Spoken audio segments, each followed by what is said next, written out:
We are the North, and we're running it. Uh, Welcome back, everybody, to the Run the North podcast. If it's not apparent, Jake isn't here, so intros are broken. I'm Miller, that's Geek. We're going to talk about free agency today. I've got Mike Allstout on my shirt.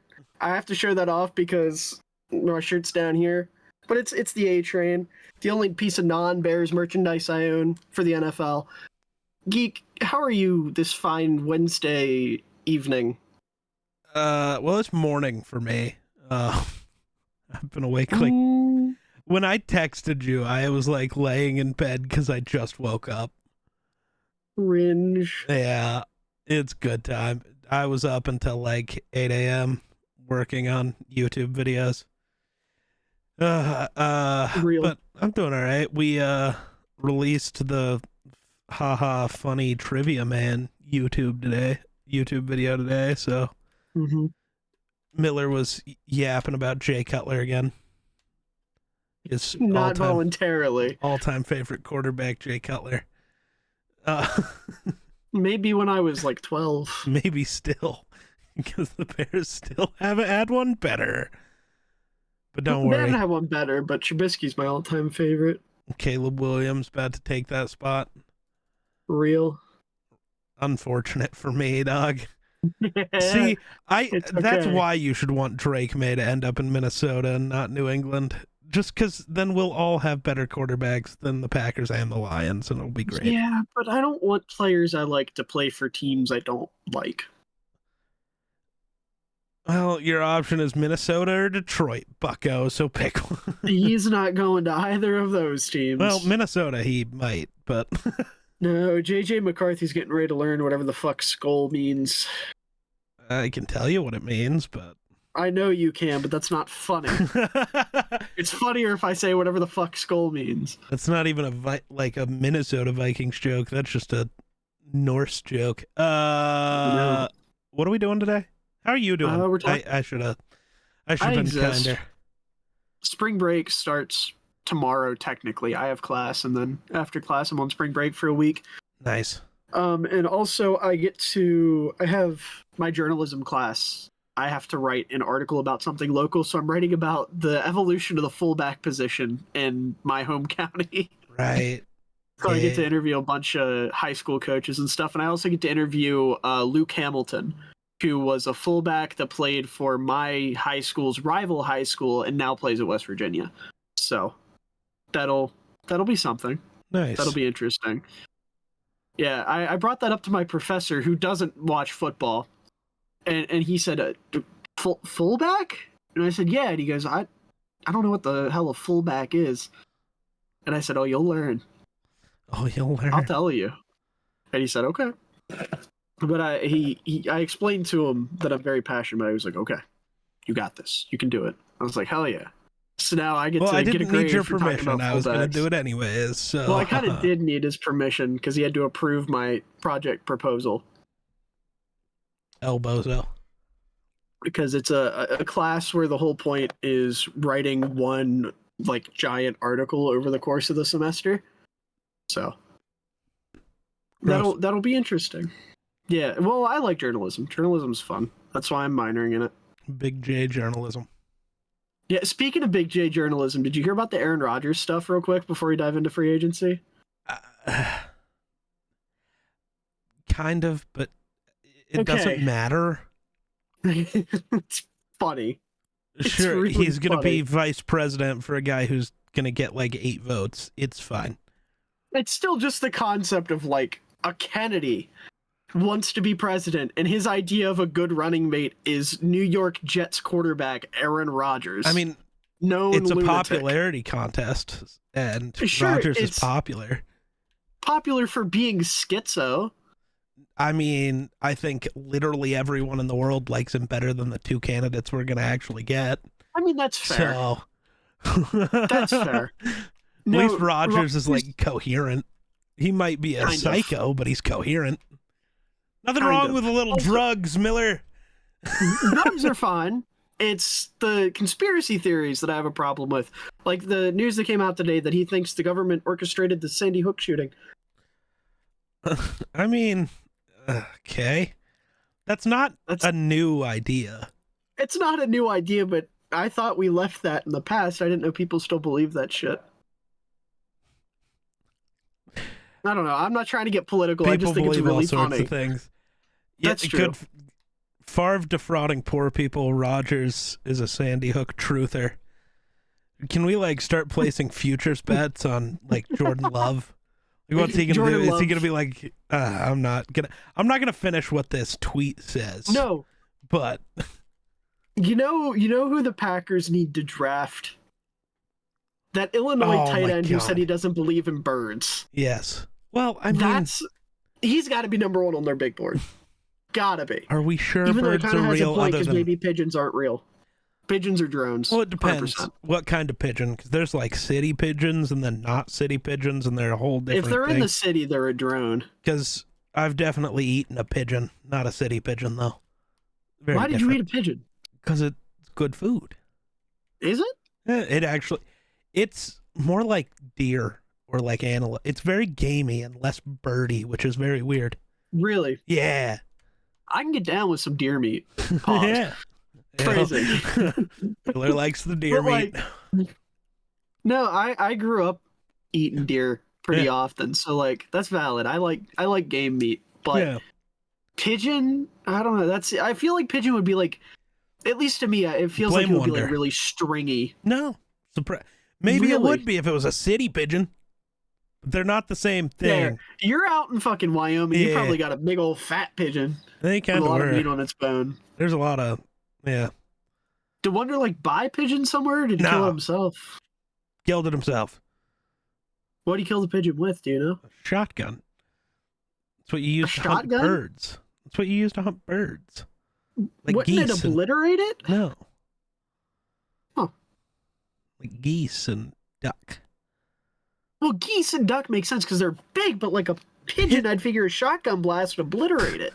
Again, we're not talking about those fucking city pigeons eating out of the trash can. Okay, I don't know. How big is a country pigeon? I'm googling this. How big's a country pigeon? This show is They're not off that the much bigger. This show is off the rails already. This is Like, incredible. Dude, I'm looking at this. This would still get obliterated by a shotgun. You're not like putting the barrel to the bird, dog. That's not how it works. I guess that's fair. You're shooting 'Cause it from a pellets have distance, so it's not like So- right. So it's just a couple pellets that are hitting Yeah. it. Okay, I guess that's fair. You're not shooting a pigeon point blank with a shotgun. That has happened before though, because like see, the Randy in my brain, Johnson you guys- baseball thing, you know, where he hit Yeah, the that's pigeon. what I was thinking. That happened with a shotgun way closer. They go away. There's Yeah. nothing left. See, in my brain, you're like Elmer Fudding that shit. Yeah, dog, for sure. But okay, I guess from a distance, if it just like gets some of the, you said it was a pellet specifically. Yeah, like that's what. Yeah, I get what you mean. yeah. Well, some shotguns do like the shrapnel thing, don't they? No. So we're not getting into that. That is not important. I don't know. I'm not a big gun guy. Like Yeah, that's I fair. grew up around guns, but I don't know like a lot. So That's fair. Oh man. But anyways, football. Yeah, That's what we're right. talking That's about. what we're here Not for. big game hunting. Who we starting with? Today we're talking about the free agents and all the signings. And Cutting. trades. Who's been traded? Name one. Name one trade. Morgan Moses. Oh god, Got that traded just from the happened. That Ravens doesn't to the count. Jets. Ryan Bates got traded to the Bears. That also doesn't count. He's not even going to make the team. Yes, he will. He'll absolutely make the team. He Probably. might start. If they Oof. don't get another center, he might start. Brian Bates will be a fine starter. Oof. Brian Birds got traded. Carlton Davis got traded. I get it. We're cooking. You got traded. Whoa, what? Yeah, we traded you and a third round pick to stay hot for Matthew Sponhour. At least for the good one. All right. Yeah, they tried to send us Theo, and we vetoed that pretty quickly. That's fair. I would have rather been traded for Bladen. That way I could talk with Spawn Hour every week. No, you get Bladen, and you get to talk to Bladen and Theo That's every so week, buddy. unfortunate. I don't. Get ready to learn bird watching, bud. Theo doesn't want to know what I do when I watch birds.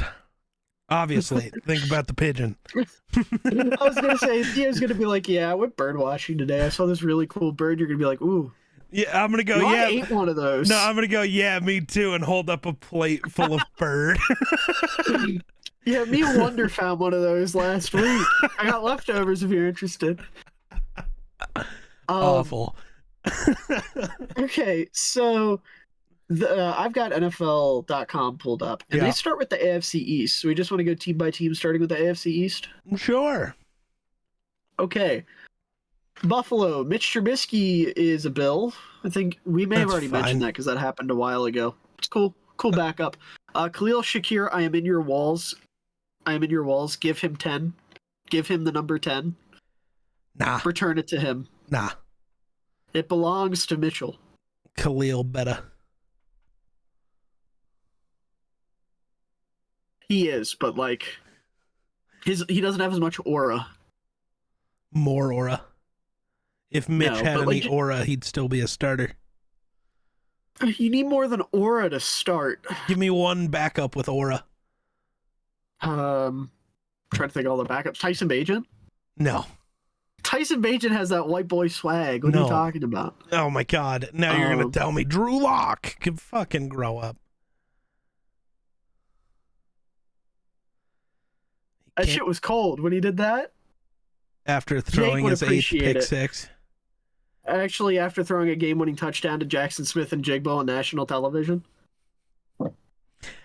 Bro never won a game. Not one time. I don't buy it. God damn it. Okay, anyways. Buffalo agreed to a 3-year, $60.5 million extension with Deion Dawkins. Big move. I really thought Deion Dawkins was gone. Well, yeah, because he tweeted out like Buffalo. Was it a tweet or was it an Instagram story? I think it was a tweet, but I don't remember. But like Jair did the same thing and hasn't been gone yet. It's very weird. Yeah, Deion Dawkins, he was like, Buffalo, it's been real, and then got extended 20 minutes later. It was like, you guys really thought. Like, that's elite trolling. I respect it. I guess that's fair. Like, I think that's awesome. But that's a big deal for Buffalo, getting to keep a legitimate, like, solid tackle, one of the more consistent tackles in the league. David Edwards, 2-year extension. That's fine. He's capable. Not fantastic, but he's certainly capable.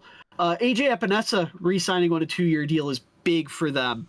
It was very incentive-based, if I'm not mistaken. I'm pretty sure the guarantees are pretty low, which is great. I'm a little upset because I really thought Epinesa would come to Chicago because they have the connection with his defensive line coach, or his old defensive line coach is our DC, and he's like the perfect, like prototypical edge for what Eberflus is looking for. How many edge rushers did you think the Bears were gonna sign?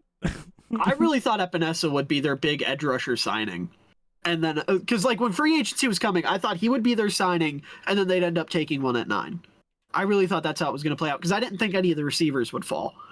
Gotcha. So I figured they'd either stick and pick one at 9 or trade down and take one. Nah, so you're taking Marvin at 1, you're taking a Dunze at 9, and you're cooking.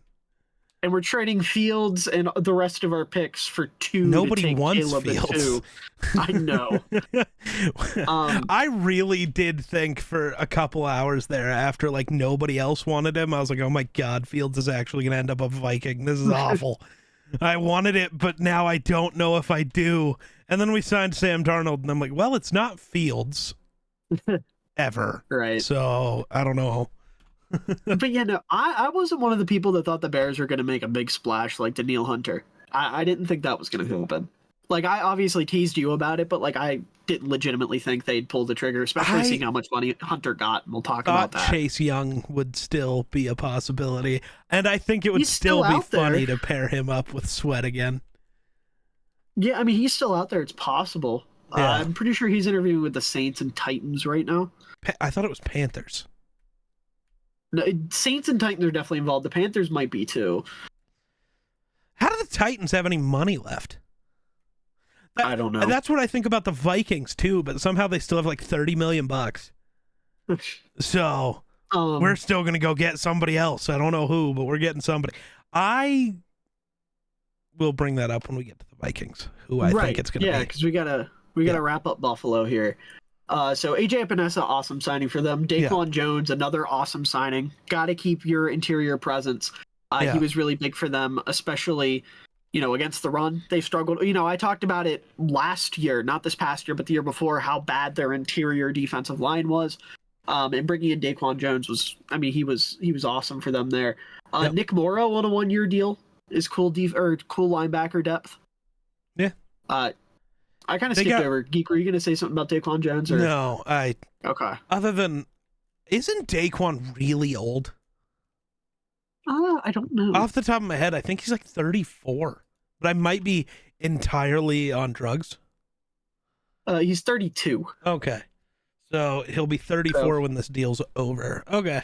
That's not as bad as I was thinking. I was thinking, I don't know, 2 years with guaranteed money is a lot for old It's only guy. $10 million guaranteed, though. Right. That's fair. So 5 a year isn't that bad.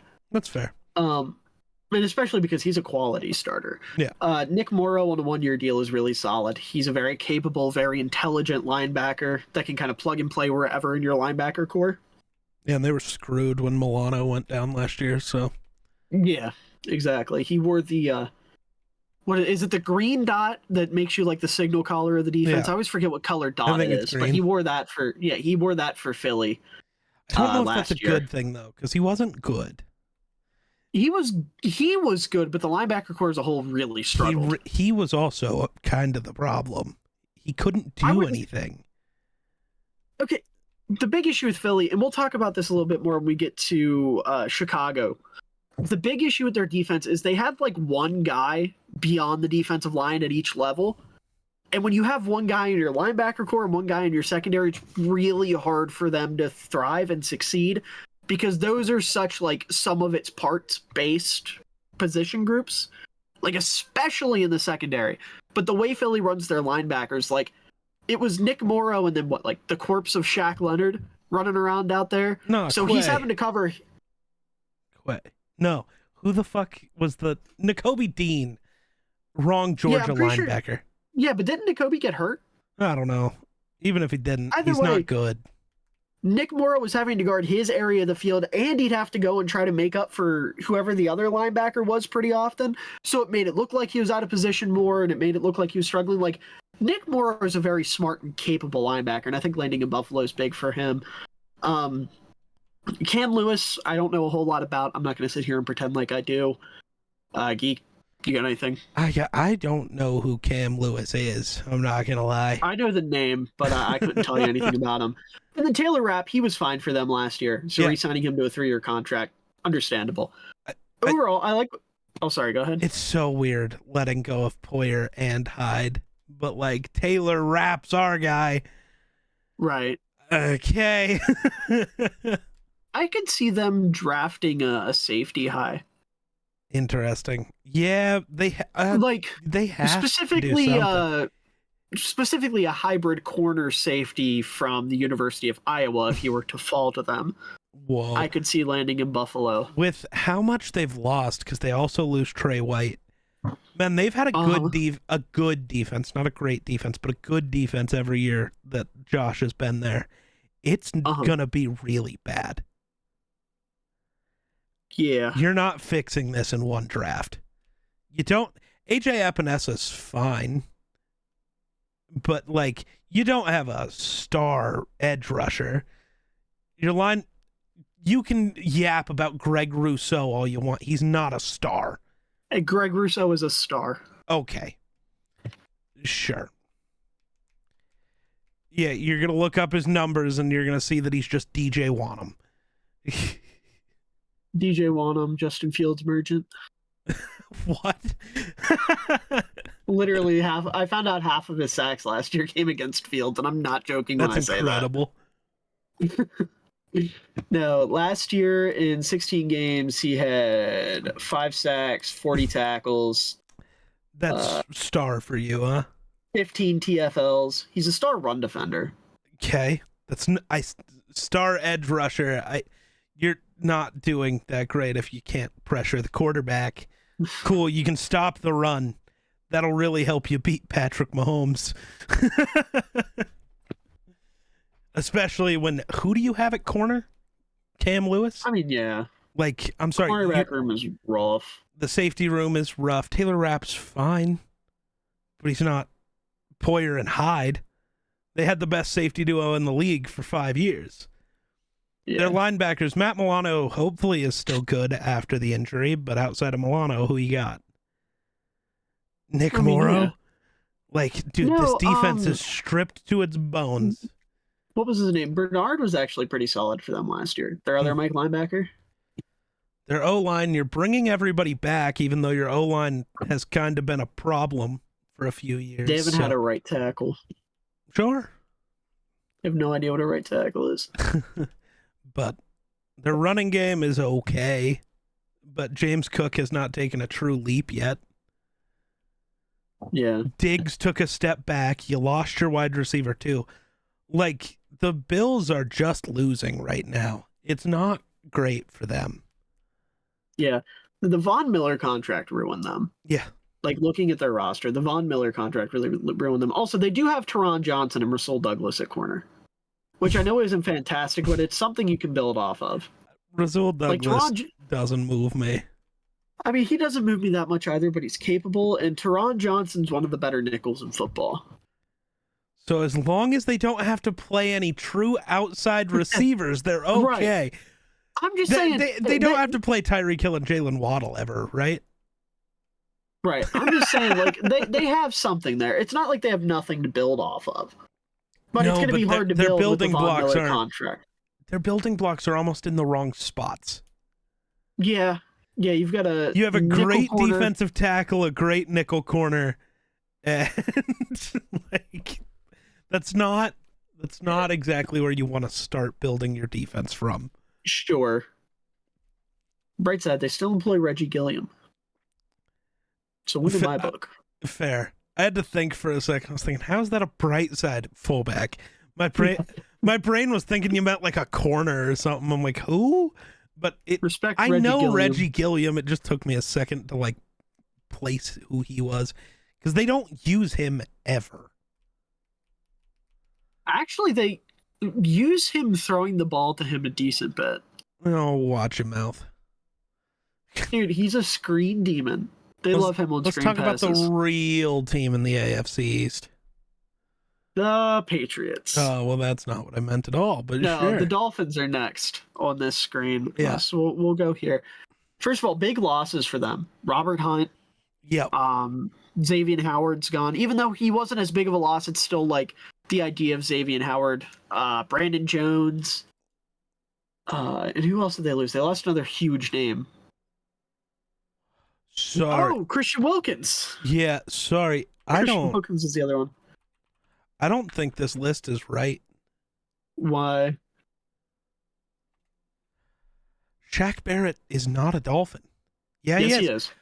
I swear, there was a tweet yesterday of him going back to the Bucks. What? Did I get that was Levante David. Oh, was it? Yeah, Levante re-signed. I could have swore it was Shaq Barrett, and I'm like, what the fuck?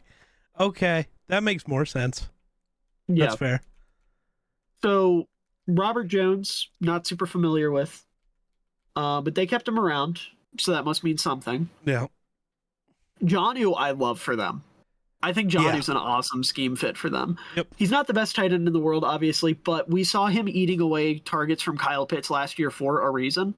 Yep. And in this type of offense where, you know, it's very Shanahanian, you need a tight end that can block and can leak. Like, Jonnu is that. Jonnu's that perfect tight end for this type of offense. Aaron Brewer has some experience in a Shanahan-type wide zone scheme. So he's a good scheme fit at center, solid player. Yep. Neville Gallimore, good depth. Yep. Nothing crazy, but definitely good depth on the defensive line. You need to build that up with Christian Wilkins leaving. Shaq Barrett, I like for them quite a bit. Not the greatest edge in the world, but he's capable. And obviously their edge room, losing Andrew Van Ginkel, Jalen Phillips coming off a big injury. Bradley Chubb coming off of injury again. I forgot Bradley Chubb was even there. Yep. But yeah, like you've got some issues in your edge room, and bringing in Shaq Barrett, who at worst is a capable veteran. Yep. had a hell of a game against the Bears last year that I don't like to think about. And for $9 million, I mean, I'll take it. I'd take Shaq Barrett for $9 million. Not even $9 million. It's worth up to $9 million. Yeah, makes it even better. True. Jordan Brooks was a home run signing for them. Yeah, they need like a true cover linebacker. David Long is great as a downhill run stopper, which I believe they still have him. No, I'm not sure because they also signed Anthony Walker, so they're going hard at linebacker. So I don't know. Well, you need depth. True. Yeah, they still have David Long. Okay. So you've got David Long as your downhill run stopper, and Jordan Brooks as your true like coverage Mike linebacker. I'd love that fit.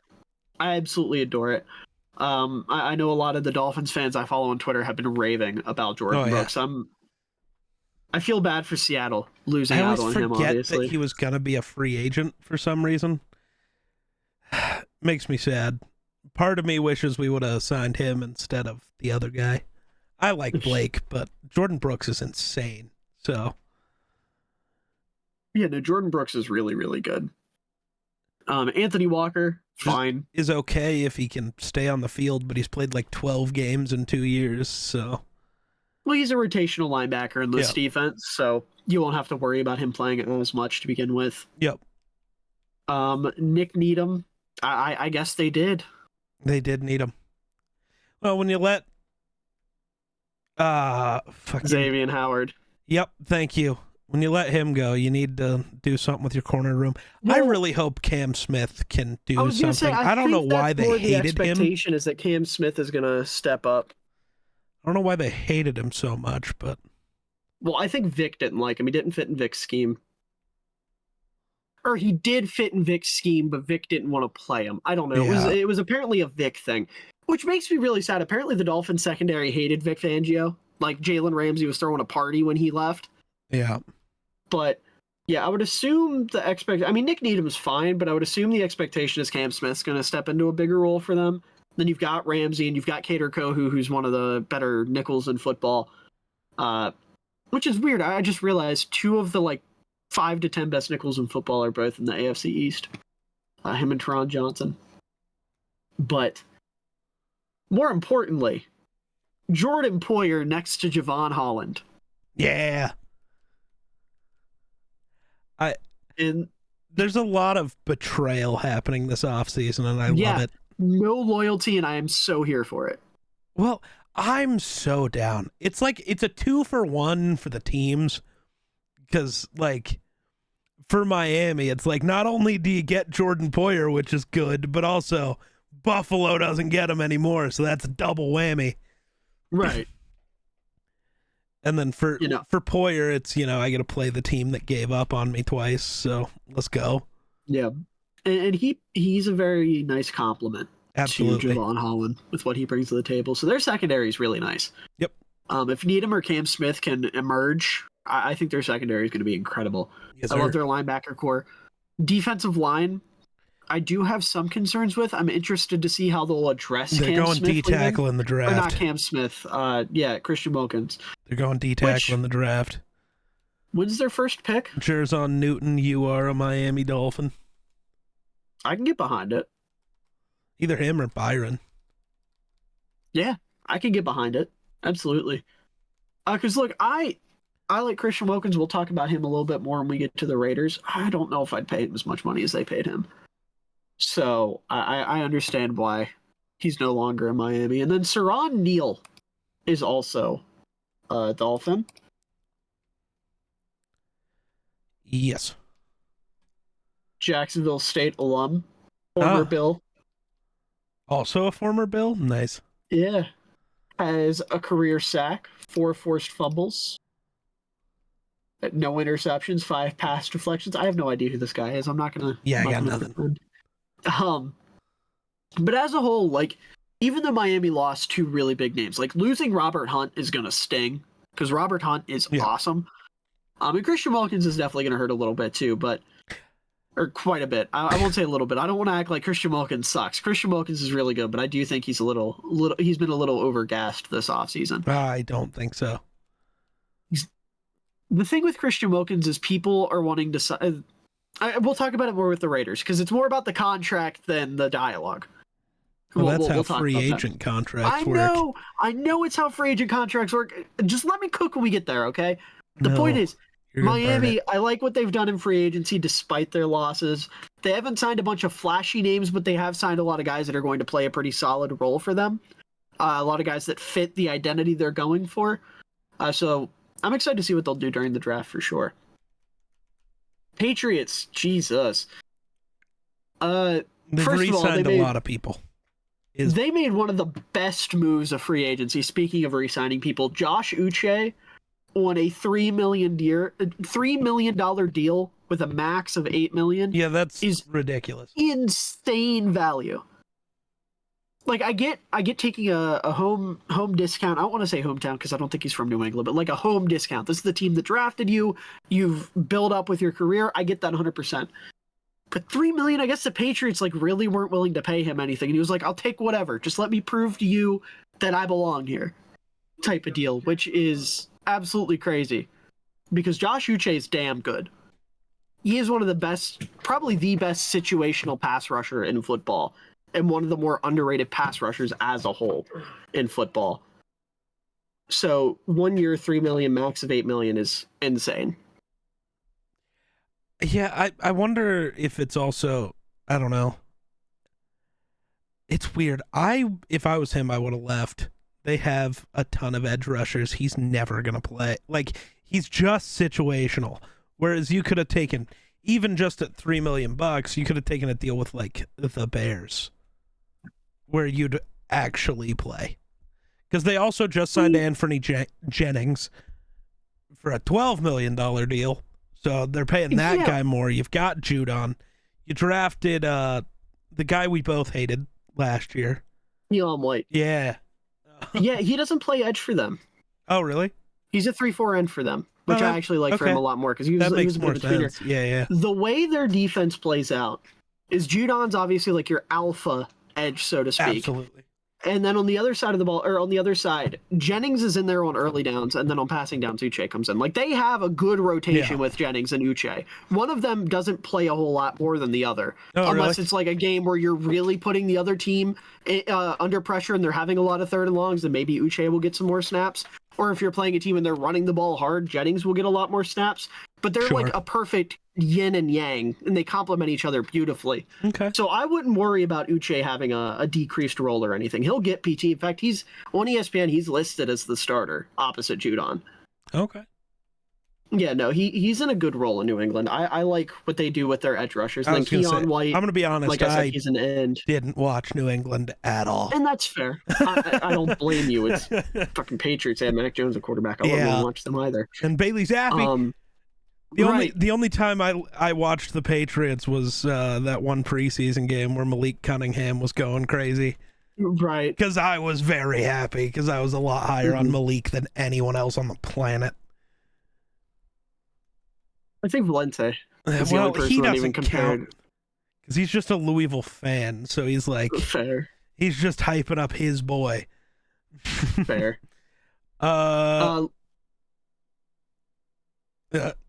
They re-signed Mike Nwenu. Yeah, very awesome unfortunate. Move. Unfortunate for everyone else that wanted versatile linemen. Yes. But 3 years, $57 million, $38 million guaranteed is awesome for one of the more versatile linemen in all of football. Yep. Can literally play anywhere on the line and be damn good at it. Yep. Speaking of their offensive line, they brought in Chuks Okorafor, who was fine. Yeah. He was their other tackle. They had... Oh, he's Trent not starting. Brown. He's not listed as a starter for them. Because Trent Brown and Nwenu are their starters, right? Trent Brown, that's right. They got rid of Trent Brown. So, yeah. I'm curious to see what they'll do. Because they could kick him into guard, play Chuks at right tackle, and draft a left. Well, they won't draft a left tackle. They're at 3. They'll draft my God, they're taking Joe Alt at 3. I knew it. Let's go. Actually, they're taking nobody at 3. They're trading down to 11. Thank you. So the Vikings can draft Jaden Daniels. I'm still down with that. It's better than... Have fun with skinny fields. Anyways, Well, see, we have a real team and a real coach, so he might develop where we live. Oh, he has a real issue with throwing over the middle of the field. So best of luck with that. He'll learn. Uh-huh. That's what we said about Fields. Well, they also had taught Tyrone Fields? Wheatley Jr. resign. Who taught Fields? Luke Getzey, who's gone now. And Matt Nagy. I'm sure he was really learning well. From Matt those Nagy's morons. won 2 rings. Yeah, so is Jimmy G. Jimmy G's a winner.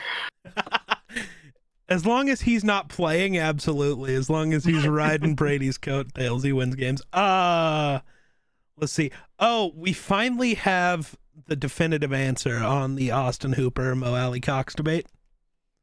Which is? One dude has bounced around to like 8 different teams, and one dude has been the starting tight end for the Colts for 8 years. So right.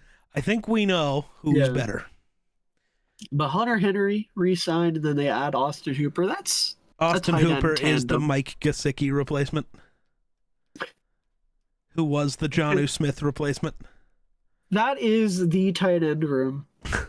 It is. I'm kind of sad they broke up the Boston TE party.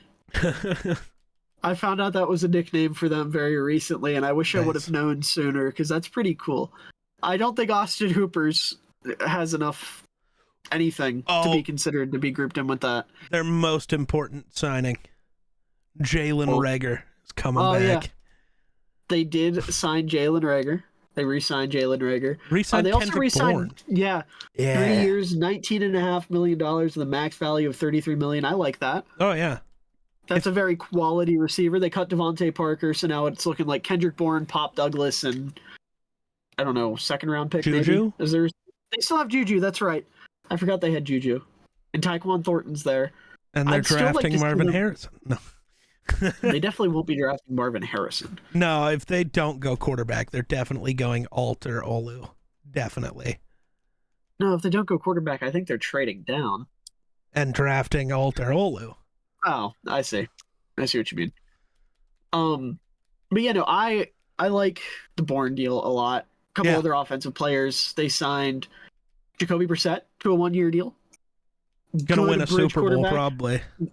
We know what Jacoby's capable of. He's back in New England. Nathan Rourke re-signed to the Patriots. If I'm not mistaken, that's that dude that had like the crazy preseason for the Jaguars, right? I believe so, yeah. Okay. I'm very sad about Jacoby. Why? Because he keeps getting shafted by... No, I wanted him as the bridge on the purple team. Oh. No one likes the purple team. That's just not true. Speaking of players that are people that nobody likes, Antonio Gibson signed a 3-year deal? Yeah, worth $11 million. 5 total guaranteed. Woo. Yeah, no, it's not worth a lot of money, but I figured it was just like a 1-year money. I didn't know it was like a deal with structure. Hate it. I don't like it. Him and Ramondre could be fun, because you get to use Antonio just entirely as like your receiving back. Your little like I still James think Antonio White. Gibson should just be a slot receiver. He is just out of the backfield. I guess he's just going to be Eckler here, I guess. Yeah. Like what Eckler's good at. But they have Ramondre to actually run the football. Okay. You sold me. Yeah, I don't hate the Antonio Gibson one, because he's not in a place where he actually has to like play. Yeah, you sold me. He's not running back 1. He is firmly running back 2, and I'm cool with that. Yeah. A couple other moves here. Christian Ellis re-signed. Can't tell you anything about him, I'm not going to lie. And Sion Taki signed a 2-year, $6.5 million deal. It can be worth up to $10 million. Woohoo. Oh, and... Solid move. And Tyrone Wheatley. Oh, yeah, Tyrone Wheatley. You got anything about Tyrone Wheatley? Not at all. I don't know if he's ever played a snap. Cool name, though. Yeah, definitely. His name's got aura, let me tell you that. I don't know if he has any aura, but... Wheatley Jr. He got big old nostrils. You know who he kind of looks like? Oh my god. No. He kind of looked like Tyler, the Creator. Okay. He kind of looked like Tyler, the Creator, I'm not going to lie. Ugh. And they also gave Kyle Duggar the transition tag. So You think they're trading him? I don't know. I haven't heard anything about it. Yeah, I don't know. I hope they don't. I like Kyle Duggar in New England. Although I guess it's not Belichick's defense anymore. I don't know what Mayo will do with him. Right. I mean, I'm sure you still just play him as basically a linebacker, but, you know. Yeah, as a whole, I like what New England did. They're setting up for a quarterback. They obviously were pretty invested in the Calvin Ridley sweepstakes until that got blown out of proportion to a disgusting level. And then wrapping up the NFC or the AFC East, because we gotta start picking up. We've talked about 3 teams in like an hour. Well, the Jets didn't do much. Yeah, Tyrod Taylor, good backup. They finally figured out that backup quarterbacks matter. See, I don't know though. Is it ever worth actually paying a backup? Because look at how much. Because look at the teams that did good with backups. They weren't guys they paid. Joe Flacco came in off the couch. Josh Dobbs got traded 3 times. Right. Like these guys who were getting paid to be backups when they were forced to come in weren't good. Yeah. But I mean, I don't know. I still like it. Tyrod Taylor. I like Tyrod though. He's different. So yeah. Morgan Moses, I love the trade for him. Yep. You know, we were just talking about the Jets offensive line last week, and I was like, I don't know what they're doing there at tackle. And now we figured out one of them. Yeah. They got Morgan Moses. Which really sets them up for Alter Olu. It does. It does. If they're there at 10, absolutely. Although I guess there's a couple other linemen they could consider at 10 too, so I would love for that. Unless they like Carter Warren, which I do. That could get interesting. John Simpson is interesting. John Simpson's good when he's on the field. I don't know. Like, damn good when he's on the field. One of my favorite things to do to figure out whether a guy was good or not for every team except the Vikings is look at what fans have to say. And nobody seems to really care that he's gone. So they all seem kind of happy about it. Where did John Simpson come from? Baltimore? Where was he last at? He was last with Baltimore? I think so, yeah. Yeah. Was he really? Yeah. Yeah, he was. Yeah. I'll be darned. And then the Raiders before that. Yeah. Well, you know what this says to me that I find pretty interesting, and I actually love? They got the Ravens' right side. Yeah, so you know what that means. Aaron Rodgers read option? Yeah, they're going to run the damn ball. Breece Hall's going to explode next year. Was that, well, as long as he stays healthy, which he kind of doesn't like to do. He was healthy for most of last year. For most, but it was another, like, he had wasn't it like the coming off of his injury? Maybe. And then he started I thought he got injured again. Maybe he did. I don't know. He started all 16 to 17 games and played in all 17 last year. Okay. So he didn't start in the first game because they were trying to ease him back in.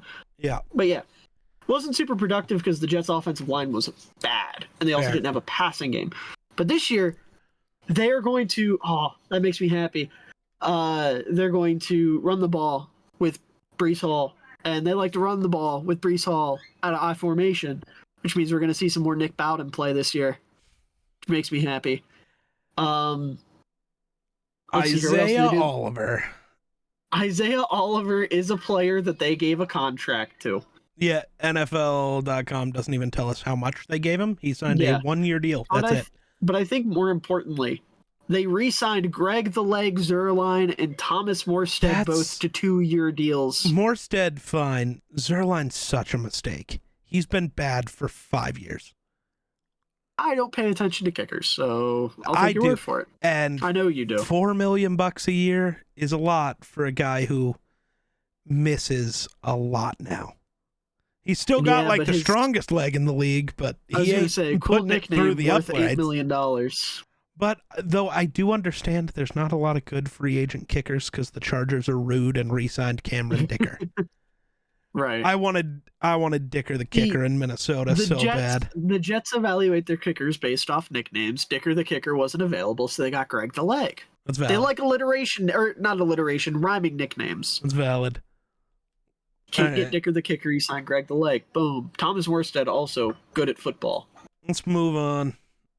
AFC North, Baltimore Ravens. The king has found his new kingdom. That's a terrifying run game. Derrick Henry, especially once and Lamar Keaton Mitchell Jackson. comes back healthy. Uh-huh. The fucking thunder and lightning duo to just ruin the world. My God. And running behind Pat Ricard. I hate it. Listen, I love it, just want to but tell, I hate it. I want to make a point. Look at Derrick Henry's career stats, right? Yeah. Do you know what the best years of Derrick Henry's career have in common? They had a fullback. He was running behind Kari motherfucking Blasingame. And as much as I love Kari, you know who's better than Kari at football? Me. No, Pat Ricard. Okay. So you're getting Derrick Henry running behind a top 5 fullback, because Ricard's had his ups and downs. I'll say top 5 fullback, with Lamar Jackson also in the backfield. One of the better run blocking offensive lines in football. One of the better run games as a whole in football when they actually decide to run the ball, and Todd Monken isn't an idiot and tries to bail himself out by throwing the ball when he has an offense predicated on running the ball. Yeah, that was a weird way to live life. Yeah, also, I want to point out, I found out today, and I want to yell at the Titans for a second. They got offered a 2nd-round pick for Derrick Henry and a 4th at the trade deadline last year, and they said no. Damn. Who offered them that? Baltimore. Oh. See, I kind of get it, though. Like, I don't. Okay, because that was entirely a move that wasn't from a business perspective. That was a, let him finish his final run with us perspective. Yeah. Give him his chance to say goodbye, which was great. We wouldn't have got that cool end of year speech on the field. True. So, I'm cool with it. I'd rather have a speech than a 2nd-round pick. That's basically a 3rd-round pick. Because apparently what happened was... Oh, I'm way too far back. Or way too close. Apparently what had happened was... coach that I can't remember the name of for some ungodly reason, even though he won Coach of the Year and was really fucking good at his job, played linebacker for the Patriots. Why is his name totally escaping me? Mike Vrabel? Mike Vrabel, yeah. Mike Vrabel heard about the trade and said no. And they said, okay. But yeah, 2 years, $16 million deal with a max of $20 million and $9 million guaranteed for, even though he's not quite the king anymore, even though he's still the only athlete in sports that deserves the title, the king. False, but okay. Very true. We done with the 2000s and 2010s, I fear. No. Dude has never watched a basketball game in his life, but he's yapping like he knows something. Shut up. Anyway, Nelson Aguilar signed a 1-year extension with I'm Baltimore sorry, as well. Baltimore. That's tough. Has he actually been okay for them? Yeah, because he doesn't play much because he didn't have a role anymore. Yeah, he had 381 yards and 4 touchdowns last year in a limited role. Like, that's fine. 1-year cheap deal, depth receiver. I would have rather brought back OBJ. Well, OBJ has no aura. You're the dumbest person I've ever met. You know who does have aura? Justin Madubuike, who got a fucking bag. 4-year, $98 million, 75.5 guaranteed after getting franchise tagged. Fucking huge for Baltimore. Arguably the best player on their defense. I would say second. I think Kyle Hamilton's a little bit better. But the internet's going to yell at you. You didn't have Roquan in your top Don't care, spot. didn't ask, plus you're white. Justin Madubuike is legit. I'm so happy he got his bag. One of the more impressive, contract years we've seen from a defender in recent memory. And it's only going up from here. He fits perfectly in Baltimore's defense. His defense would not be able to execute at as high of a level, Jesus, if I could talk, without him. He is a true, key piece for this defense. And they also re-signed Malik Harrison, who was one of the 15 edge rushers that they subbed in and out that were good last year. They lost a couple of the other ones, but Malik Harrison, I suppose, was their top priority. So, all things considered, Henry and Beeks sticking around is like A+ off season. But we lost Patrick Queen. Don't care. They drafted Trenton Simpson. He can do the same thing. Run through gap that Beeks creates. That's all his job is. And also look cool standing next to Roquan Smith. That's what our friend No Huddle NFL wants you to think. I think he's capable of running forward and standing next to Roquan Smith. That's all he doesn't have any legs. Asked to do. So now you're just being ableist. Damn. They re-signed Malik Harrison, though. That's what I said. He was one of their rotational edges. Yeah. You yapped too long. I zoned out. But yeah, losing Pat Queen and Geno Stone, I really don't see as the end of the world for them. Like, Geno Stone's cool, but we'll talk about him here in a moment when we talk about Cincy. And Pat Queen, I'm not a fan of. So they're off. I mean, they lost the pieces they could afford to lose, retained the most important piece, and added a legit RB1 that can be dominant for them.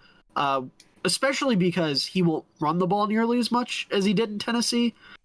So I like what they did a lot. Since he's had a weird offseason, looking at the names they brought in together, some of these are weird. Like, I just wouldn't have expected them to end up in Cincy. Zach Moss is an interesting take. Well, yeah, I guess he's their new RB1. RB2? Chase Brown? I guess. Chase Brown was really good for them last year. I think they'll just have a tandem. I don't think it'll be RB1 from either of them. I think Zach Moss and Chase Brown is a fine tandem. I like it. I like it a lot better than Mixon. I guess. Like, he's cheaper than Mixon. Fair. And doesn't have as much tread on the tires. Sure. So, and he looked good for the Colts last year. Yeah. Like, when he was in for JT, he looked good. So I get it. That's the answer for James Cook. Because every former Bills running back that has left has been good, just not in Buffalo. Run. Devin Singletary, we all go, he's not that good. He goes to Houston and like, oh, he's like a real running back. Oh, yeah. Who knew? Zach Moss. Yeah. Who's next? James Cook to literally anywhere else, please. Yeah. No, Zach Moss is a plus-level starter, if nothing else. T. Higgins got the non-exclusive franchise tag, which would have him playing at around $21.8 million per year. Don't worry, he demanded a trade. 2024, but he wants to get traded, yeah. Where do you think he's going to end up? I don't know, because I really thought it would be Carolina. I did too, but they did something really good. Yeah, so I don't know. The internet keeps trying to pretend that the Bengals are going to trade T. Higgins and multiple firsts for Justin Jefferson, except the Bengals don't have the money to pay T. Higgins, so I don't know where they're going to come up with the money for the most expensive receiver to ever live. Drug trade. And I don't understand this whole... I get Jefferson hasn't re-signed yet. But we also don't live in a world where he gets much of a choice at the moment. He's got his fifth-year option and 2 franchise tags. So unless he wants to retire for 3 years, he doesn't really get to go anywhere. Right. He's going to re-sign. Quessy has already said we are not trading him. The thought hasn't crossed our minds. We're not even taking calls. I know. Sure. GMs lie all the time. You don't say we're not even taking calls if you aren't serious. Yeah, sure. If Chicago calls us and says DJ Moore picks 1 and 9 and then two future firsts, yeah, you're stupid not to take that deal, obviously, right? But nobody's calling with that kind of offer, and T. Higgins and 2 late first-round picks is not doing nothing. You know where I'd really like to see T go, but I don't know if it'll happen? Buffalo. I was going to say New England. Oh. Yeah, I could see that. Bourne, Pop Douglas, the tight end tandem they have. Juju. Gibson, Juju as your wide receiver 4. Like, I think that would be an awesome situation for a young quarterback.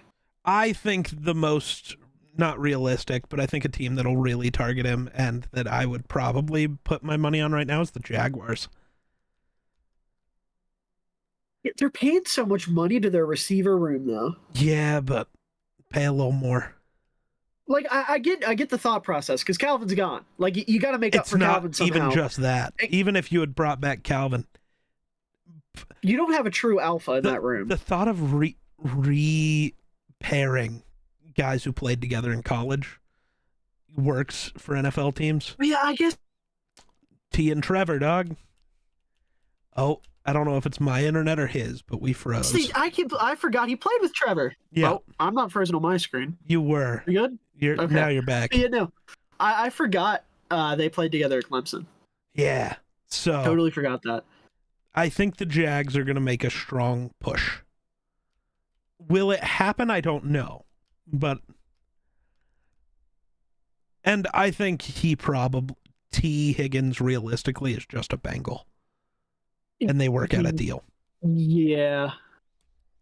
But if he gets moved, I think the Jags are a team to look out for.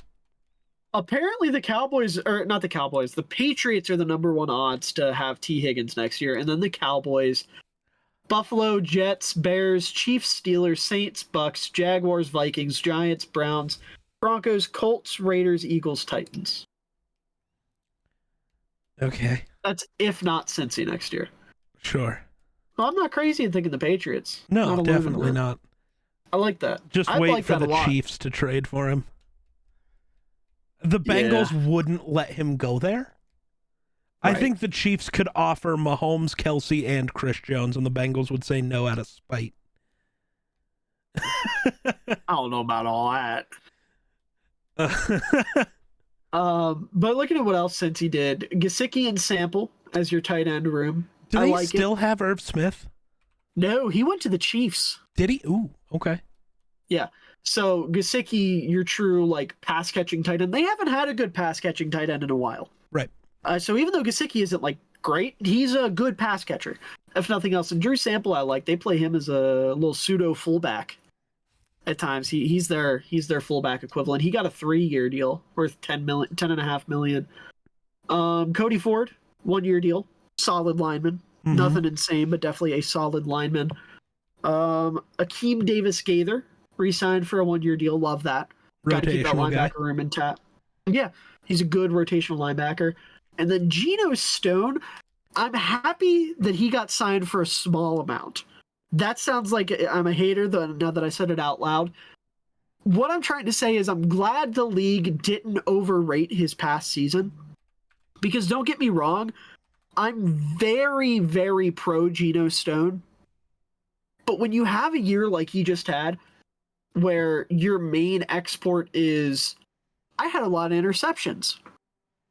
It's tough to look at that and want to pay that player a bunch of money because interceptions are such a volatile, statistic. Like prime example, I think the main reason I say this is because I am scarred from Eddie Jackson. But he had, how many interceptions last year? He had 7. He had 1 total in 3 years before that. So it's hard to look at that and be like, yeah, this guy's guaranteed to be a legitimate, dominant ball hawk next year. We're going to pay him a shit ton of money, especially when he's not good in run defense at all. Like a lot of Bears fans wanted Geno Stone. I did not want him because I did not want young Eddie Jackson. But I like the move for Cincy. You've got a good linebacker core in front of Geno Stone that's not afraid to hit. You've got Daxton Hill to pair with him. That's a very good tackling downhill safety. So Geno Stone is kind of like somebody that can just roam back there and try to pick the ball off, try to undercut routes. I like that pairing. $15 million over 2 years is good value. So I really like that for Cincy. And I'm glad he didn't get paid a shit ton of money because he wasn't worth it, I wouldn't say. However, if he keeps the production up, then in 2 years, when he has become a certified Bengal, then pay him a lot of money. Except There's since no he guarantee. won't pay him. Well, I mean, yeah, You since got to he doesn't remember, pay anybody. they but have the cheapest owner in the league. The fact that they're going to keep I Joe know. Burrow and Jamar Chase around is shocking. I'm just saying, on paper, that would be the progression, but Yeah. since he doesn't pay anybody. Yeah. Speaking of, or moving to the complete opposite, teams that pay too many people. Yes. Why do the Browns not care about having quarterbacks that have morals or values? Well, they already don't have any, so it doesn't hurt to add more that don't, you know? Like, I feel bad I want to clarify, DTR is not a bad person. Well, he probably is. I keep forgetting DTR's on the Browns. If he's on the Browns, he's probably a bad person. Them's just the rules. Well, but you on the Browns at quarterback. Right. But you have Watson, and then you go out and sign Jameis Winston at quarterback. Like, from a football perspective, sure, whatever. Jameis is a capable backup that can have some fun plays every now and then. But, like, fun plays. Jameis is capable of, like, throwing a cross-body touchdown every now and again on top of 15 interceptions in the process. But, like... So Jameis is just worse Nick Mullins. Got it. Yes. But no, like... I saw somebody the other day when this signing got announced tweet like, I'm so dead serious, if I was a woman that worked for the Browns, I'd quit. And like, I can't say I disagree. Like, look, even if they didn't get in trouble, even if, that they got off scot-free, right? Jameis Winston got away with his bullshit. Deshaun Watson got away with his bullshit. That cannot feel like a safe work environment for women. It can't. Fair. And obviously that's coming from a man. I'm not a woman. I don't know how I would feel in their situation. But just like on paper, I can't imagine it's a comfortable situation. But moving off of that, because I don't want to talk about those weirdos anymore. Jerry Jeudy for a 5th and a 6th. All right. I don't want to be hurt again. I'm kind of over Jerry Jeudy. I was waiting. Okay. I don't want to be hurt again. I'm not gonna hype him up. Fuck that guy. Real. So though I do think he makes a lot of sense for what they do. He's just they now have 2 receivers who are able to get open all the time. Yeah. So he'll be open. Whether he'll catch that ball, I don't know. Whether whoever's playing quarterback for them can actually get him the ball, I don't know. But he'll be open. Yes, he will be open. If he cares to be open. Yeah, that's also true. But a 5th and a 6th for... I hate the people. I would have rather just taken 2 shots in the draft. No, you wouldn't have. Yeah. Nobody you're getting in the 5th and 6th round has the talent of Jerry Jeudy. Yeah. Whether he puts it together or not, who cares? It's a 5th and a 6th. You're not going to miss those picks. Jerry Jeudy is worth that value for sure. I will say, I feel really bad for Jerry Jeudy for going from Mr. Unlimited to Mr. Unlimited counts of sexual assault. Jesus.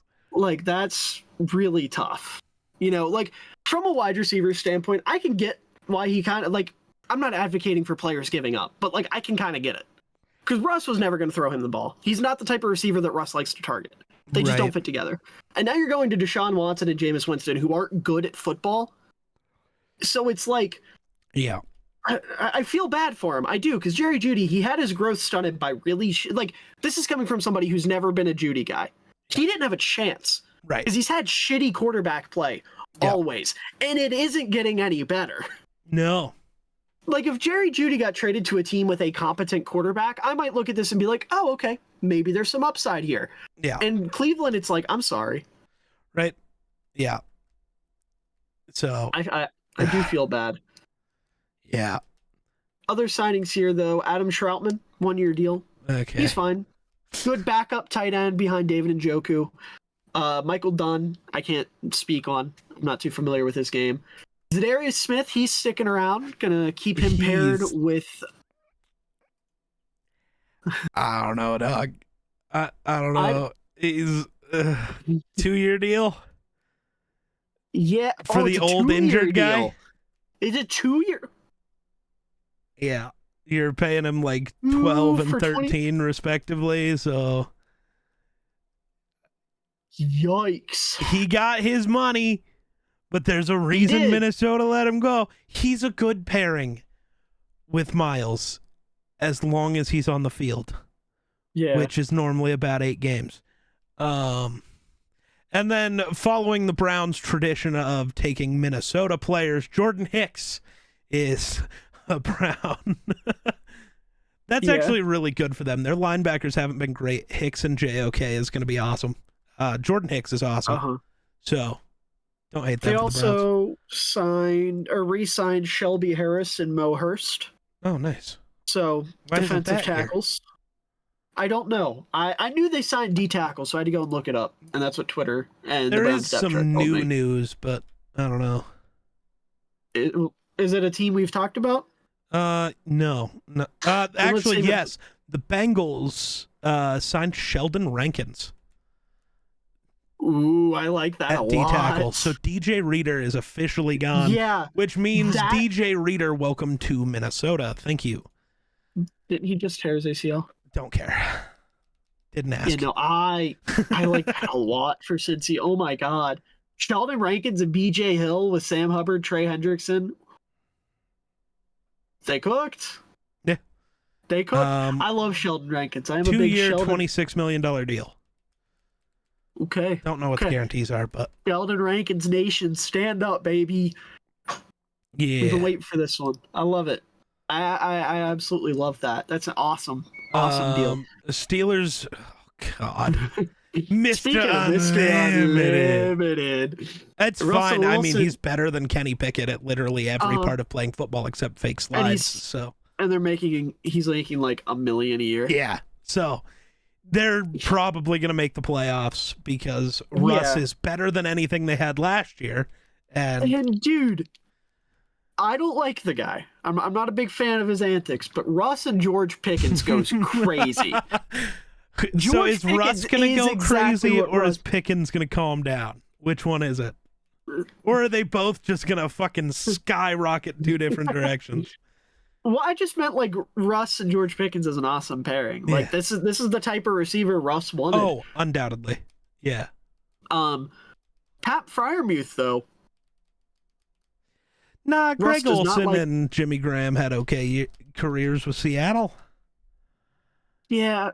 I guess I'm overrating Denver's tight ends in my mind slightly because he did not like his tight ends. Right, and that's the problem. I was thinking they had somebody competent. They didn't. No. Muth should be fine.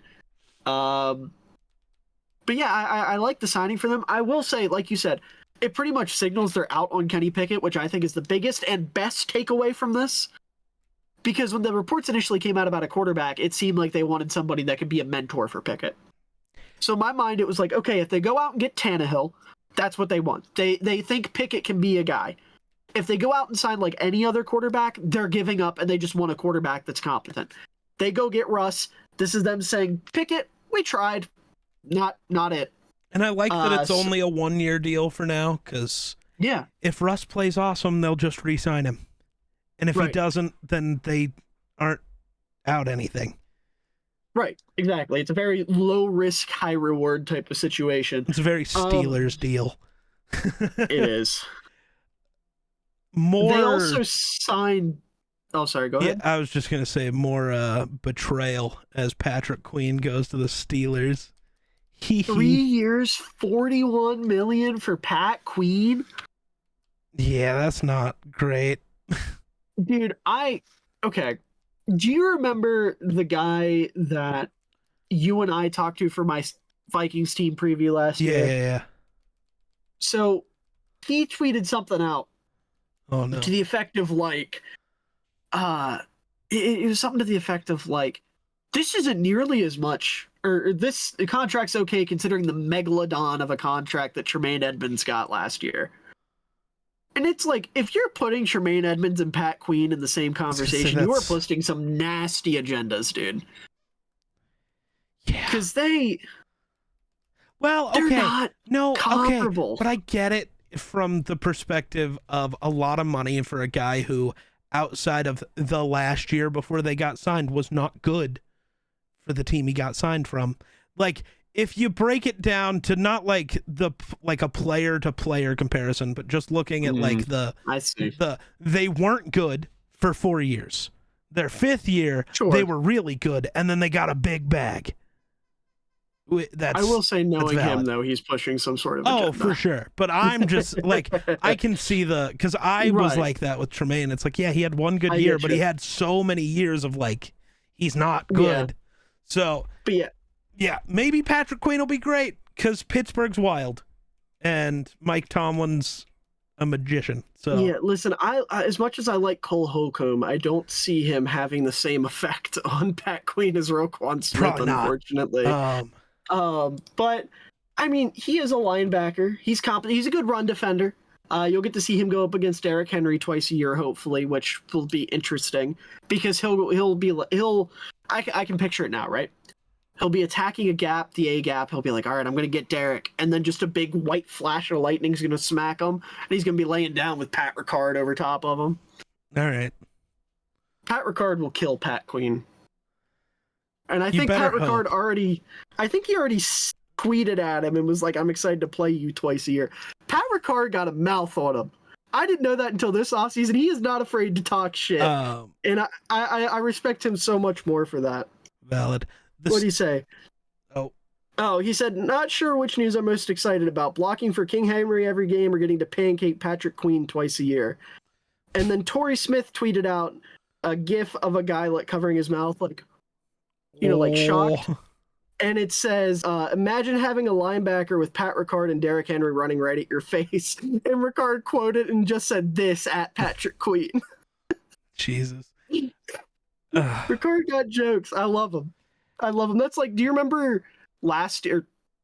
Was it last year? Kyle Hamilton's rookie year was last year. No, 2 years ago. Jesus, I'm old.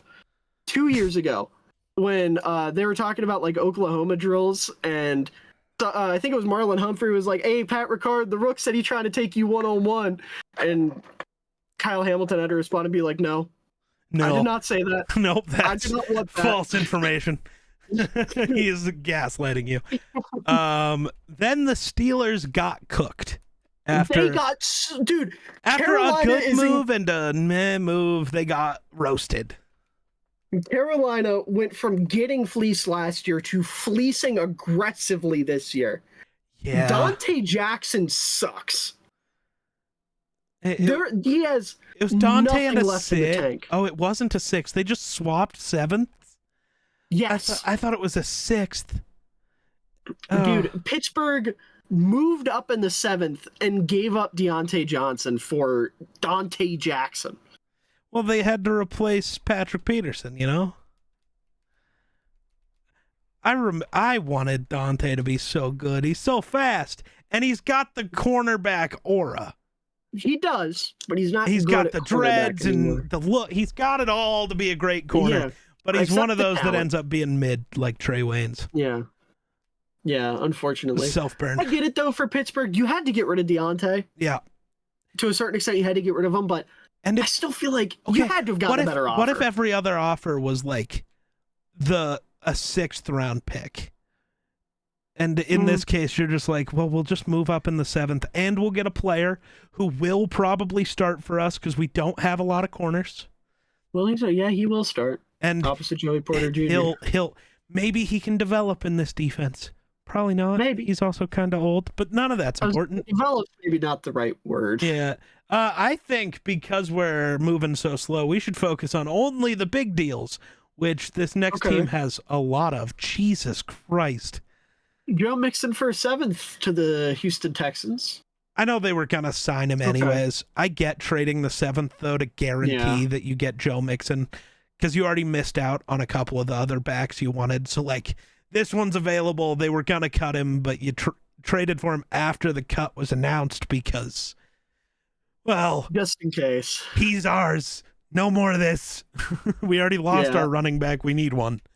So I like it. I think Mixon's a good fit, other than he's not a great human, but that's fine. Yeah, he's fine. He's capable.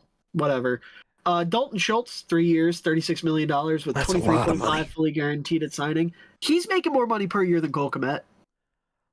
Love that. I'm pretty sure. Better. He's not. Dalton Schultz has more playoff wins. Dalton Schultz is far more inconsistent. We're talking about tight end wins now. This is my 13th reason. It's all right. Don't worry. Dalton Schultz has more playoff wins than TJ Hawkinson, too. It's okay. What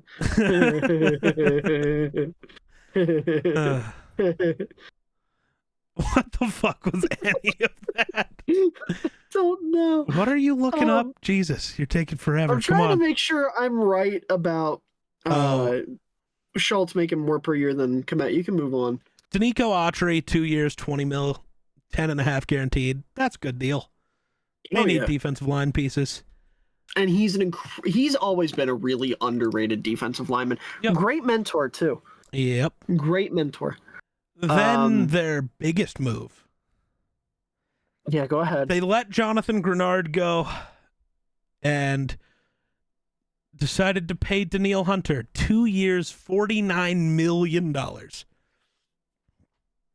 48 guaranteed. So he's making $24 million a year. Absolutely insane. But their team, quarterback on a rookie deal, already super competitive. I mean, this is a slight upgrade over Grenard. I like Grenard from what I've seen so far, but like Danielle Hunter is a top 10 edge rusher in football, and pairing him with Will Anderson, I mean, that's a scary thought. So I like it. I love it. As long as he can stay healthy, that's a good deal for the Texans. Yeah, and I like this move a lot too because of it being 2 years. Yeah. So he's going to be off the books before you have to pay CJ, which is the big thing. Yep. $48 million fully guaranteed is a lot. A lot. Deserves it though. Yeah. No, he does. He does.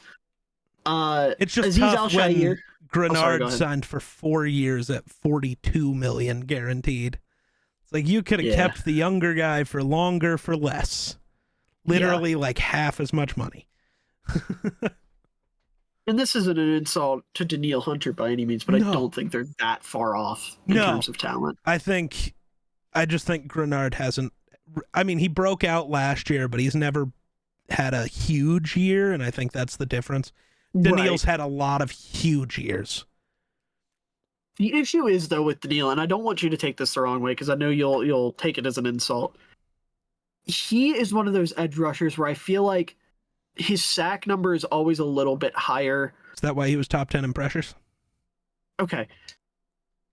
I know where you were going because everybody tries to do it and it doesn't work.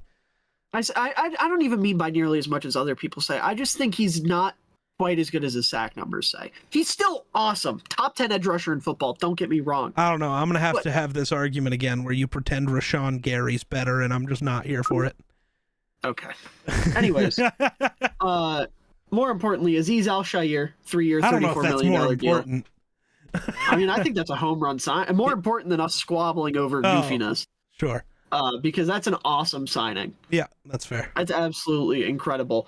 They lost Blake Cashman, who had a big year for them, so they replaced him with somebody that D'Amico has some familiarity with, has proven that he can be a fantastic linebacker on multiple different teams at this point. Also stealing from a division rival, former Tennessee Titan. Yep. Awesome move there. Mike Ford, Lonnie Johnson, and Jeff Okuda. And Desmond King. Outside. I was going with the three that they brought in, and then I was going to bring up King. Yeah, so Ford, Johnson, and Okuda coming in. King sticking around. Big moves in the secondary there. Yeah. What are you? That's a lot of money for Kaimi Fairbairn, man. 3 years, $16 million. He's not that good. Brother, your safety can just play kicker. Oh no, they lost him. Yes. But for Gore. Kaimi, I don't know. They're going to be cutting him in like 6 months when he misses his 10th straight extra point, because that's what Kaimi does. That's crazy. Hold on real quick, just walking back to the corners. I like Okuda on a cheap deal. Yeah, he I was think that's good interesting. for Atlanta. Desmond King, obviously, really solid nickel. Yeah. Lonnie Johnson and Mike Ford, I can't speak to. I'm gonna Lonnie be honest. Johnson, I don't. Was he with the Saints? He's also been. Am I thinking of the wrong guy? I might be. He was just with the Saints. He's been around the league for 5 years. Yeah, he played for Houston, and last I knew, he was a safety. So he started his career with Houston. That's why Houston, then went to the Titans, went to the Saints, came back. Yeah, so welcome back, Lonnie. Yeah, welcome back. Hope you enjoyed your stay elsewhere. But yeah, Texans spending big money. Understandably As so. they You should. got CJ on that rookie contract. You're trying to make a push. They're one of the bigger winners of the offseason so far, I would say. Yeah. Obviously, draft pending. But moving on, another big winner who I respect their plan a lot. The Colts making sure they keep their talent in-house. Michael Pittman, Tyquan Lewis, Grover Stewart, Zaire Franklin, Kenny Moore II, and Rigoberto Sanchez all sticking around in Indianapolis. I love all of those moves for them, especially making sure Grover, Moore, and Pittman get re-signed.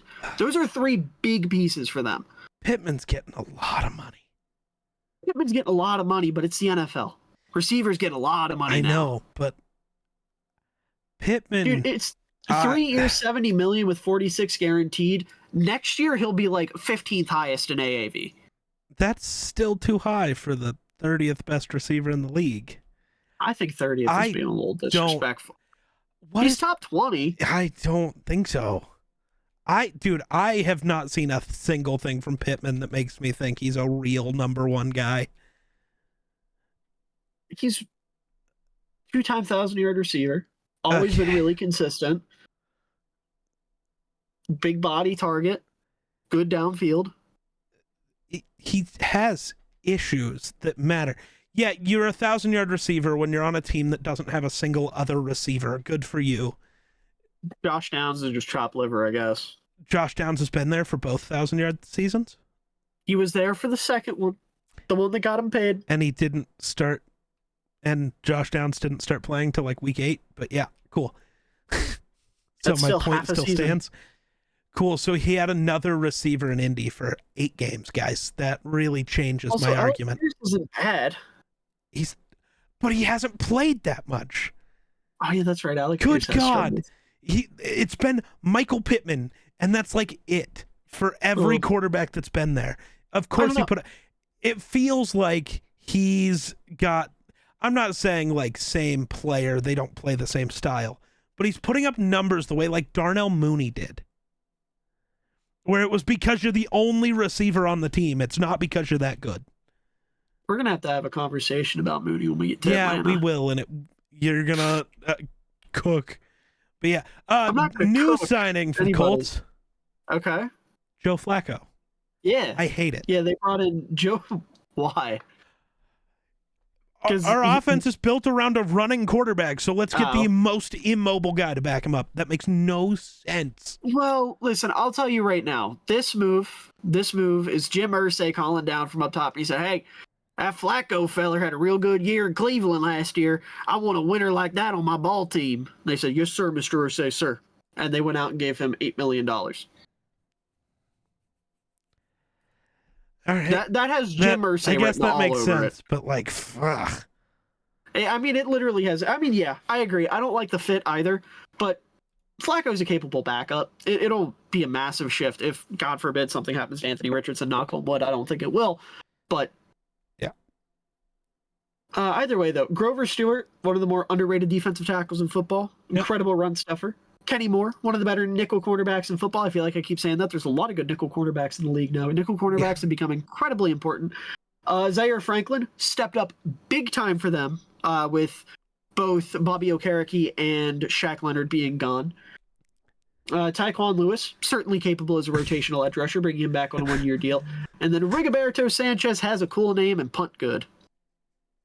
We're going to skip over everybody that's not important. Bro starts talking about Tyquan Lewis and Rigoberto Sanchez. Well, I mean, they signed like 6 people, and I'm just acknowledging their existence. Speaking of people that aren't important, the Jaguars traded for Mac Jones. Incredibly important. Love that. Mac Jones backing up Trevor Lawrence is cinema. Yeah. No, For Mac a Jones is sixth- the new starter. Trevor Lawrence is getting traded. I'm going to commit a crime. Trevor Lawrence, you are a Minnesota Viking. I'm going to just keep saying stuff until I have a quarterback.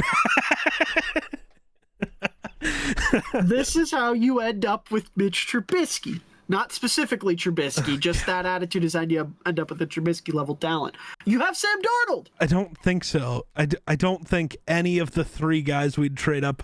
I don't think any of the four top guys in this draft are Mitch Trubisky level talents. They're all better. Because you're not going to trade up for them. Yes, we are. JJ McCarthy, you are going to a different team. No. Who? The Giants You will solved take their Michael QB. Penix Jr. and you'll like it. No. I swear to God, if that man's on my team, You'll take Joe Milton III and you'll love it. I'd be more okay with that than Penix, honestly. I Penix is hate just shorter. Penix. Okay. Ugh. Anyways, talking about the Jaguars, Mac Jones trade. Cool. That's Gabe a thing that Davis, happened. why? 3 years, $39 million. Yikes. Why? I don't know. It doesn't make sense. And I get you need receiver help. But why not give that to Calvin Ridley, who's better? Well, because Calvin Ridley signed for a lot more money. I don't care. Like a lot more money. Yeah, I know. I don't know. Gabe Davis is such a weird player to me. I don't know. Devin Duvernay is more interesting to me. Yeah, fun free agent or fun kick returner type. Yeah, but are they even going to use him for that because of Jamal Agnew? I was going to say, do they even still have Agnew? Are they just going to have Agnew and Duvernay back there and just like one of you? They're just playing the Travis Kelce toss game. Oh, I'm going to get hit. You do it. Yeah. He's not listed on their roster. Oh, okay. They re-signed Ezra Cleveland for $30 million. Yeah, you speak to that. That's bad. Even Jaguars fans are saying that's bad. But you traded for him from Minnesota. I understand you gave up some assets. Your offensive line was bad. He wasn't Didn't they give up a good. sixth? Yeah, something. They gave up something not great. A day 3 pick is not assets, brother. No, but that has to be why they're re-signing him. They gave up assets. We got to keep him because he didn't play well enough to keep. And I want Ezra to be good, but he wasn't. And I don't know if it was worth signing him to so much money. That's a lot of money. Yeah. Mitch Morse is probably a good deal for them, though. Mitch Morse is pretty okay. Guaranteed. I like that. And then they restructured Brandon Sheriff, which pissed off a lot of Jags fans. Yeah, because he's been not so great either. They're just running it back with the same line. Except Mitch Morse. Right, except for Mitch Morse in for Luke Fortnite. Which might be better. It's definitely better. He's definitely better, but... Josh Allen got the franchise tag. Pay the man. Give him all of your money. Trade him Give to him Minnesota. every dollar. No. Do not subject him to that hell. I didn't one say wants Chicago. to live in Minneapolis. That's just not true. Okay. You don't have to send him to Chicago because we don't have the money to pay him either. Give him all of your money. You have infinite money. What are you talking about? We do not have infinite money, Glitch. This is not Grand Theft Auto 5. You're not getting me banned. Don't tell the admin. Don't tell the admin. Don't tell the admin about our infinite money, Glitch. But no, Josh Allen deserves all of your money and then some. Give it to him. He's a beautiful, beautiful boy. And he deserves the world.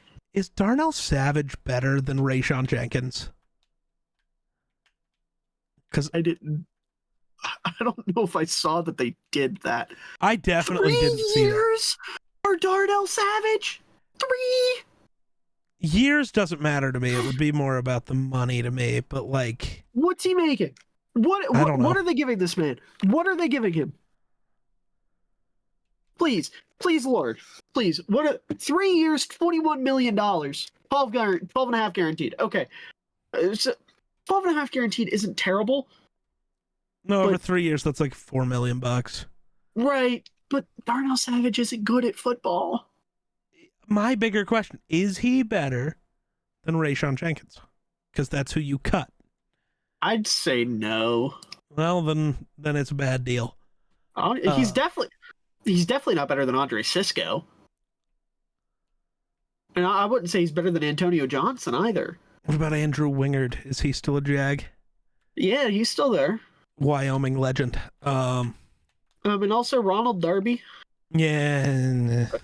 Ronald Darby agreed to a free agent deal. Yeah.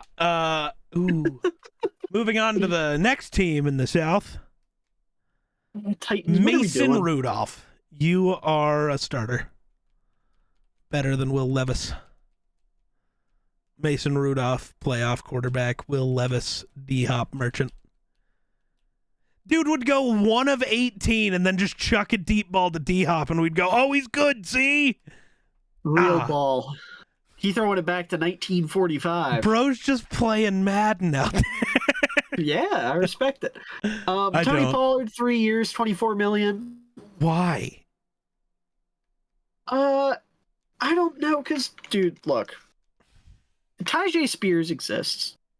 He's really good. He was really good for you last year. He made you comfortable enough to say bye-bye to King Henry. And Tony Pollard just does the same things as him. That but means he's they less must not athletic. like him. Then they're idiots and blow up the organization. Not literally, but like fire everybody.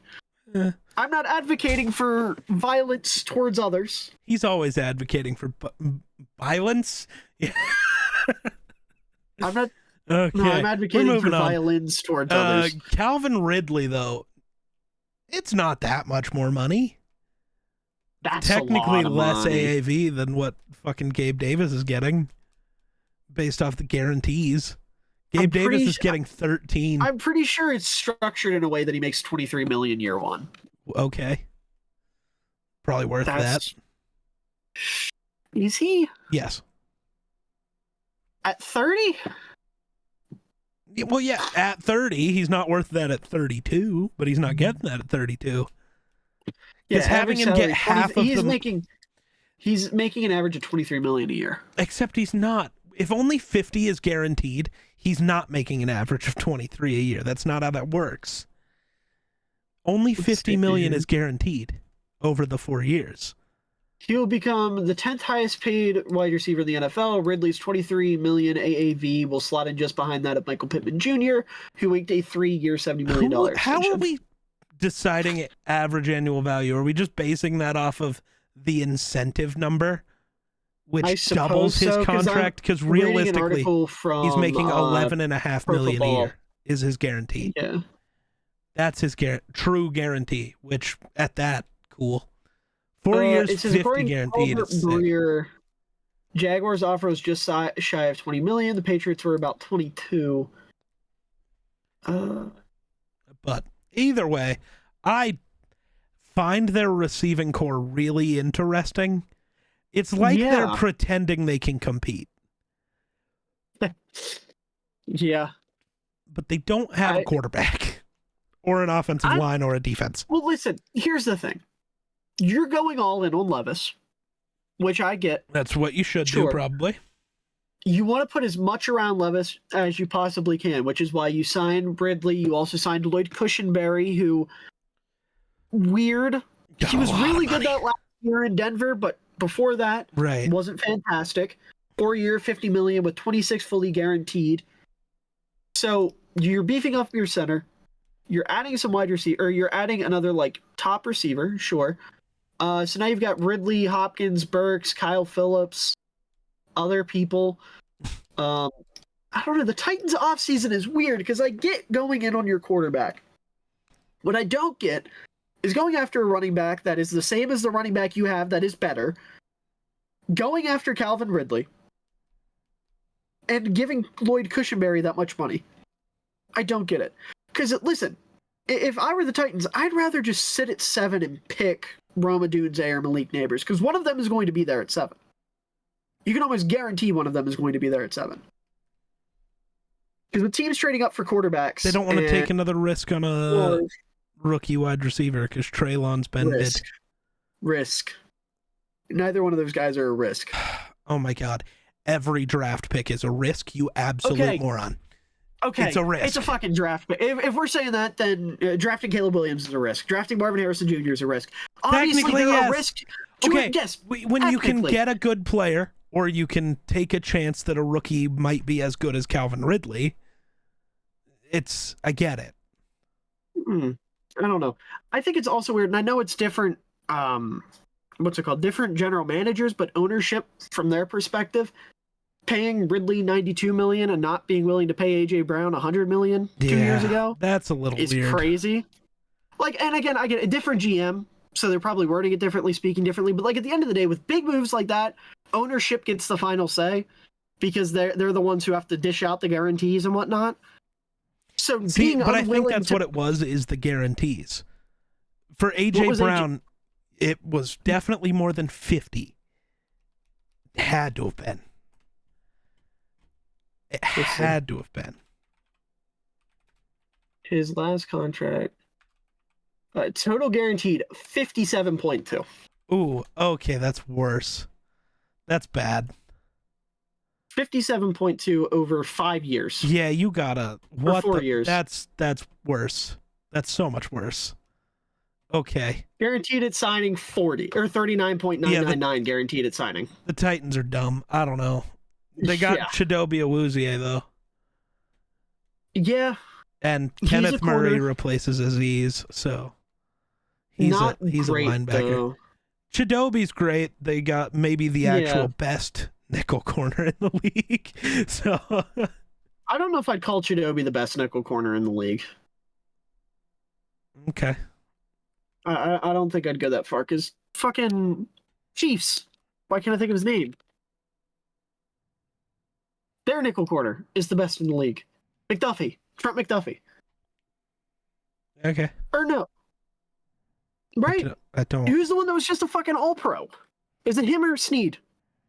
I don't know. God damn it.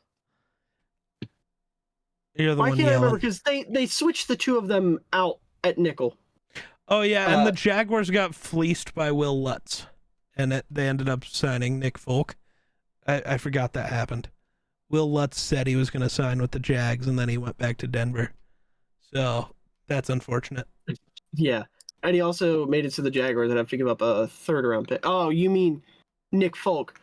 Calvin Ridley made it so the Jaguars would have to give up an extra third-round pick because he waited until after the start of the new league year to sign. Yeah. Yeah, okay, McDuffie was the one who won. No, it wasn't. Was named. Yeah, so McDuffie's the best nickel corner. Morgan Cox, 1-year deal. Moving on to the Broncos. They signed Michael Burton. That's literally it. Nobody else means anything to me. Brandon Jones is a good signing. He's fine. But also, you just paid 2 safeties. Why didn't you just keep Justin Simmons? I don't know. That's He's a great better question. than both of these guys combined. And certainly. Then you just have Caden Stearns or JL Skinner be the guy next to him. You're good. You already have those two guys. I don't know what Denver is doing. None of it makes sense. Skinner. Every day that passes, my point that Sean Payton's not that good gets proven. It's great. Because but they signed Michael Burton, so whoop-dee, and they won't use him. Actually, they do use Michael Burton. Sean Payton uses a fullback. That's the whole reason they brought in Michael Burton. You know what I can't wait for? Him to never have another winning season again. Well, he uses the fullback, so checkmate, liberal. Chiefs. Fullbacks are great. That won't win you a game. It wins me a game. Chris Jones re-signed 5-year, $158.75 million with 101 in guarantees. Worth it. Yeah. Point blank period. God damn. Worth it. That's a lot of money, but he's the best D tackle in football. Yeah. Yeah. Him, Aaron Donald, and Dexter Lawrence are like the big three. Yeah. And now they're all paid. Although I was going to be like Aaron Donald, but I don't care. I'm not going to fight. I mean, I think it's like 1A, 1B, 1C with those three, and you can kind of put them in whatever. But either way, Chris Jones, big money. Drew Tranquil sticking around, 3-year, $19 million contract. Good move, especially because they lost Willie Gay. Mm-hmm. So you'll have Tranquil and Chanel and Nick Bolton as your 3 linebackers. Love that. L'Jarius Sneed got the non-exclusive tag. We don't know what's happening with He's him. getting Could traded. be good. Apparently Minnesota wants him, which I don't like. Yeah. Keep him away. Irv Viking. Smith, speaking of Minnesota, got a 1-year deal with the Chiefs. Okay. They added a little melanin to their incredibly white tight end room. Yes. We got Deion Bush on a 1-year deal. Cool. Makes me happy. And then they also signed a punter. Over the Raiders. Now, if you're going to mention Watson's name and Winston's name, we can say Matt Ariza's name. I don't know what to think about him. Okay, actually, I do. Well, no, it is a little more confusing for him. It's still pretty simple, but yeah. The story's weird. I don't want to get into the politics of it. Not at all. Gardner Raiders. Minshew. Yeah. They decided he's their guy for now. I was going to say they're not. I don't think they're. I think that kind of points to they don't want to spend the assets to trade up, and they don't like any of the guys outside of the Big Four. Is what that tells me. Yeah, they're not just Bo Nix or Penix guys, right? Yeah, but that's what it means to me. Is like they're which not. Makes me happy because, dude, Penix. I can. Not makes me happy, but kind of makes me sad because Penix, I just see him in a Raiders uniform. Maybe they do it. Maybe they still do it. He's such a Raider. Like, am I crazy to say that? I don't know. I can envision it. Because he's bad?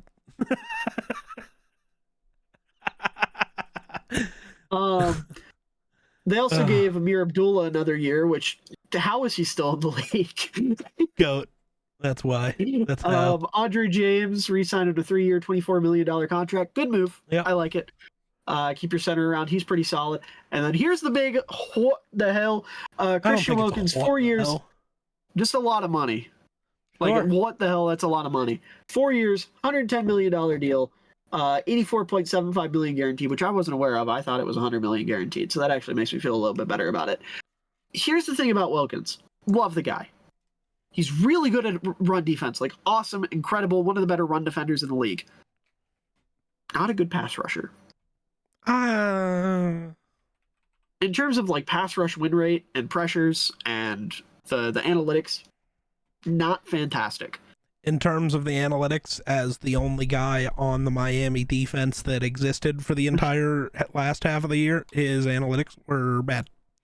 All right, we're just going to forget Zach Seiler exists. Who? Zach Seiler is awesome. No. Who? I guess he is coming off a career year in sacks. I'll give him that. But like, hold on, let me find the numbers here. He had 9 sacks. Yeah, which I mean is more than I thought, but give me a second here, I gotta find it. I want to point out, I don't think this is like a bad signing for the Raiders or anything. And like I said, finding out that it's not 100 million guaranteed, which is what I thought it was, makes me feel a lot better about it. But where's it at here? I don't know, dog. Oh, that is not the right name. Yeah. Dude is struggling. 58th in pass rush win rate. And then 78th in true pass rush win rate. He doesn't win a lot, but he's getting back there, so I'll give him that. Again, I don't dislike the move for the Raiders or anything. Like, Wilkins is good, he deserves to be paid, and I get the market, guys are going to get paid more than they're maybe worth, but I don't know if he's getting paid that much more than he's worth, though. I don't either, knowing that it's 84 million guaranteed. Like I said, I thought the guarantees were higher, was my problem. Moving over to the Chargers, I actually like what they've done a lot. They brought in a guy who actually can run the football in Gus Edwards. 2 years, $6.5 million, 3.375 million guaranteed. He's the best runner of the football they've had in a long time. See, I get that. Gus Edwards scares me a little, I think. He's also 29. Gus the bus? And but I mean, he's had injuries, right? Am I on drugs? Yeah. I don't think Gus is like their end-all, be-all, this is our RB1. No, but it's not as much as I thought, actually. I looked at the wrong thing. Yeah. I No, thought he was think getting Gus is 6.5 a year. I was like, that's no. nuts. But no, No, he's I read making that next wrong. to nothing. They brought No, him in. They just wanted a power back. They want that makes somebody that sense. can run between the tackles. So I'd they're expect them drafting. Corum, No. but Harbaugh. Yeah, but doesn't make sense. Don't care, Harbaugh. Yeah, no, they're going with who's a little speedy guy.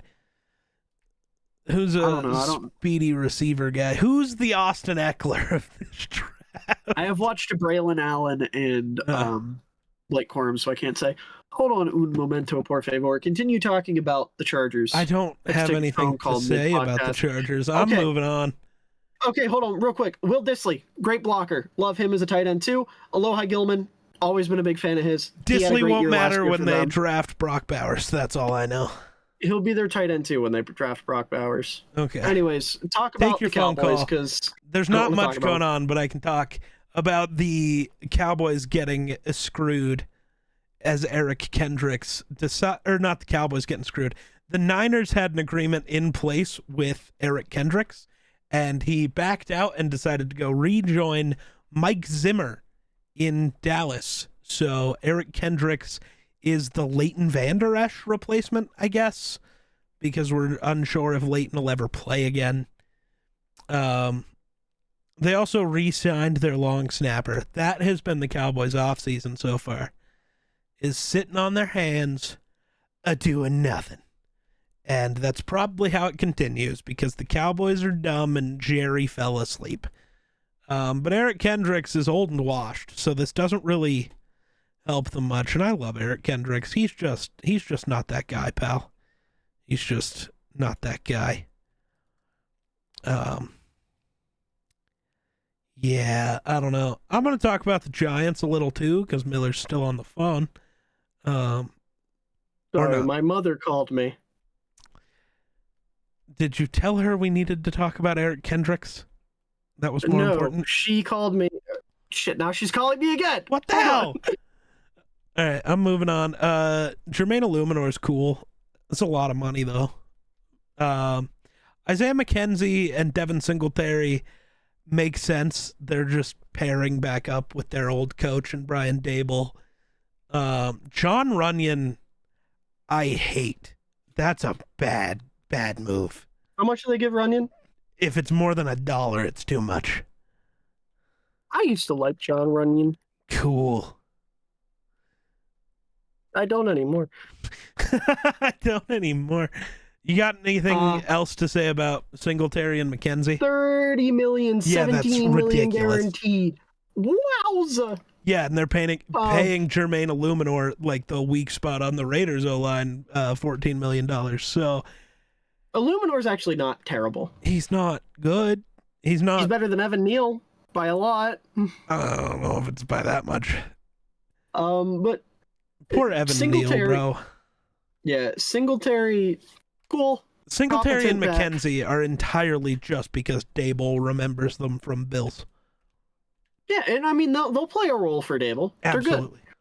McKenzie's although Giants receiver core is weird. There's so many, like, I was gonna say, like, he's a fun gadget guy. There's like five guys that are like fun gadget guys. Yeah, and then Devin Singletary. I mean, he's what's the term? He's a jag. He's just a guy. I mean, he's gonna lose his job really quick. To whom? Eric Gray. You had to know where I was going with that. So what do you think about the Niners losing out on Eric Kendricks because he decided to go join Mike Zimmer? Sorry, I had to scream into my mic aggressively. Okay. And I didn't want it to pick up and destroy my mic. What, Eric Kendricks going to the Cowboys over the Niners? So he agreed to a deal with the Niners and then went, nah, I'm going to Mike Zimmer. He's an idiot. He's dumb. Nah, Mike Zimmer, though. But team that was just in the Super Bowl. Eric Kendricks hasn't been good since Mike Zimmer, though. I know, but like the Niners are the best. They're a linebacker factor. If you're a linebacker, I'd want to go play for the Niners over anybody else. Not because he wouldn't play. He might. We don't know if Dre is ever coming back. That was the idea. He was going to be the stand-in for Dre. As they waited for the Achilles to repair. Right. He would be the stand-in for Oren Burks, so Oren Burks didn't have to play. That actually, yeah, that is a mistake. I would have went to San Fran too, thinking about it. That Yeah. See, in my head, I was like, he's just never gonna play over Dre and Fred, so I get it.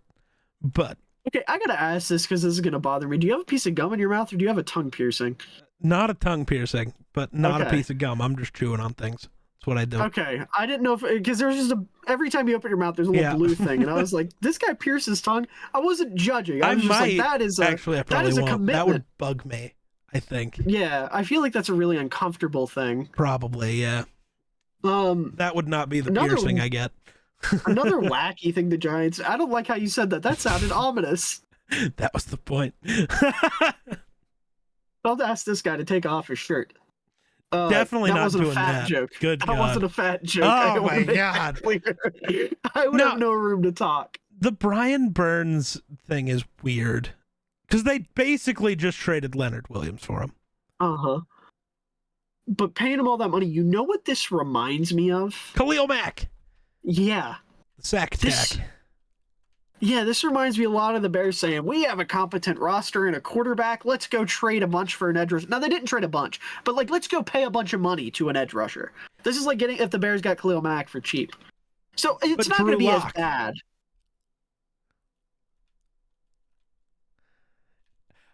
I still don't Genuine know what this question: means. Is he starting? I think is he the new as of starter? Right now, he would. Well, at this He's point, better than Daniel Jones. I don't know if they draft a guy. I really don't.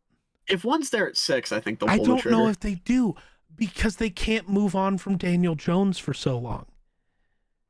Right, so if J.J. McCarthy's somehow there at 6, is kind of what I was alluding to. Also, apparently the Giants have been trying to move up.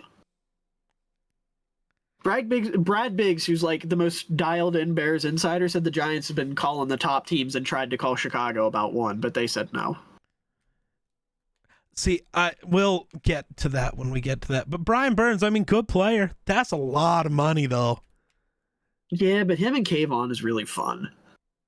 Cool. They can sack their way to 4-13. Let's go. The New York Sack Exchange is back! Oh my god! Wrong colors, though.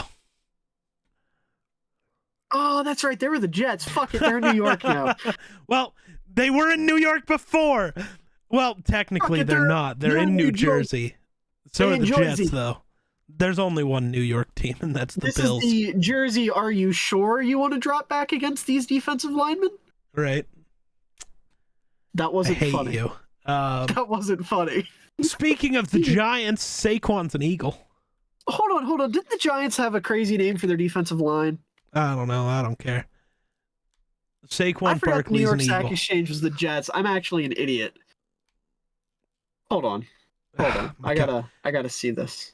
Dude, we are going There had to 3 have been. hours. There's no It's shot. fine. The Big Blue Wrecking Crew. That's what they were. That was Lawrence Taylor in them. I knew they had one. Okay. I knew they had one. Oh my They're God. in the Purple People Eaters. Anyways, False. Saquon Barkley. the Giants didn't even want him, dude. Dude, I'm mad. I saw a thing. I don't know how true it was, but apparently Minnesota matched that offer, which means Saquon entirely just wanted to go to the place where he could bully the Giants, and I love that. I The hate it, Bears- though, because I wanted him so The bad. Bears were also in on Saquon, but they didn't want to pay as much as Philly did, which I respect because that's I a lot of respect money it. for a running back. I also respect also- Minnesota going, fuck it, we'll pay you. I don't care. We'll pay you. Yeah. Fun fact, though, Saquon, he was golfing with Jarrett Payton, Walter Payton's son, and he told Jarrett that if he were to sign with the Bears, he'd want to wear a number in the 30s in honor of Walter Payton. Interesting.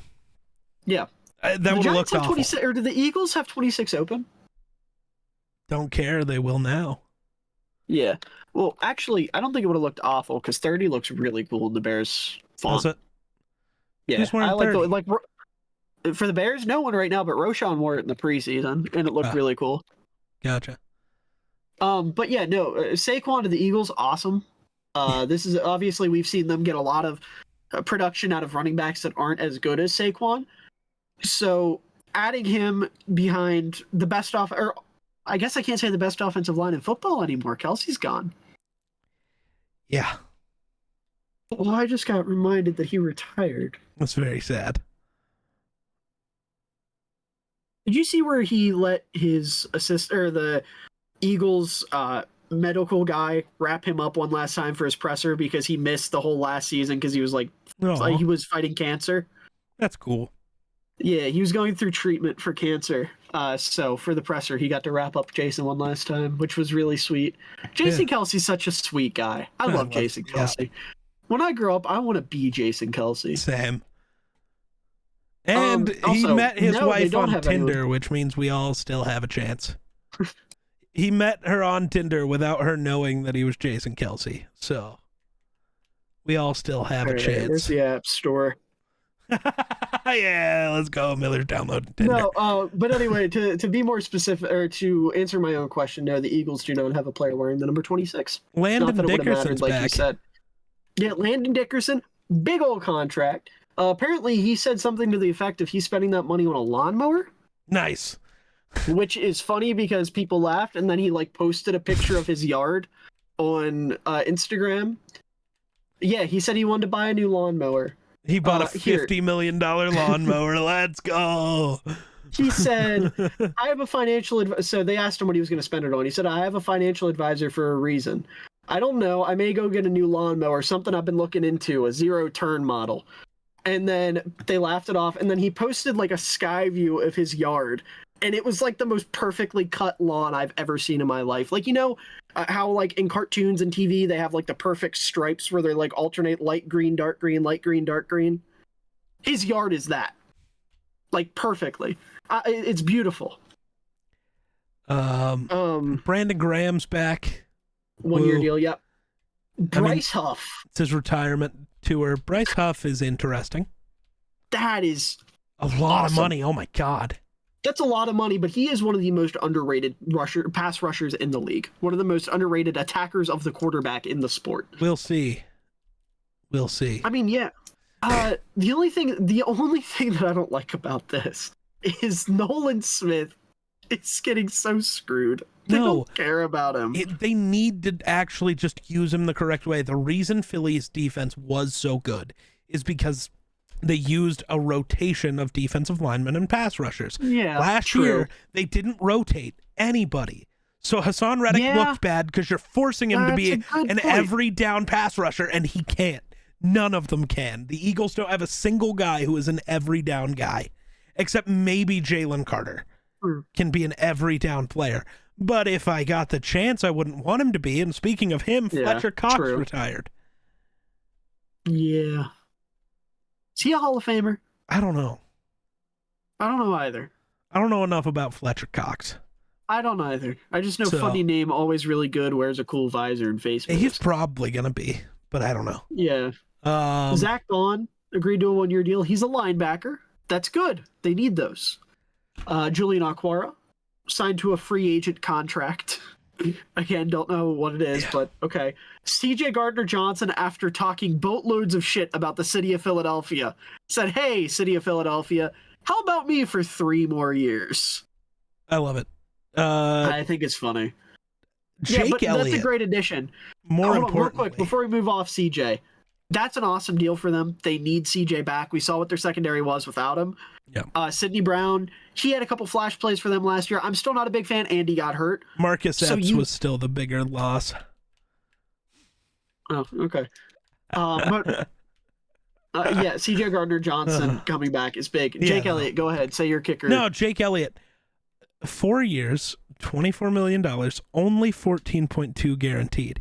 Jake Elliott is making less money than Kaimi Fairbairn and Greg Zuerlein, and I hate it. Oh, it's so over. Once if he gets all of his incentives that get him up to that 24, then yeah, he's making more. But right now, he's not making more, and I hate it. That's gross. That's gross. And then Braden Mann, 1-year extension, and Rick Lovato, a 2-year extension. They go all in on special teams, baby. As you should. They have a great special teams unit. That they do. The commies of Washington have signed Jaden Daniels. I mean, Marcus Mariota. Yeah, that really does me. I told you they're going with him at 2, and you're like, no, they would never. They would never. Sorry, I had faith in the Commanders having a brain cell. Why? When have the Commanders ever had a brain cell? Name one time ever. Well, he's gone now. They're still the commies. Maybe. They're still the commies. Yeah, Washington was good back in the day before the idiot bought them, and now that he's gone, I was like, the curse is lifted. And then they sold to Magic Johnson. Okay, Magic Johnson's cool. I like He's Magic an idiot. Johnson.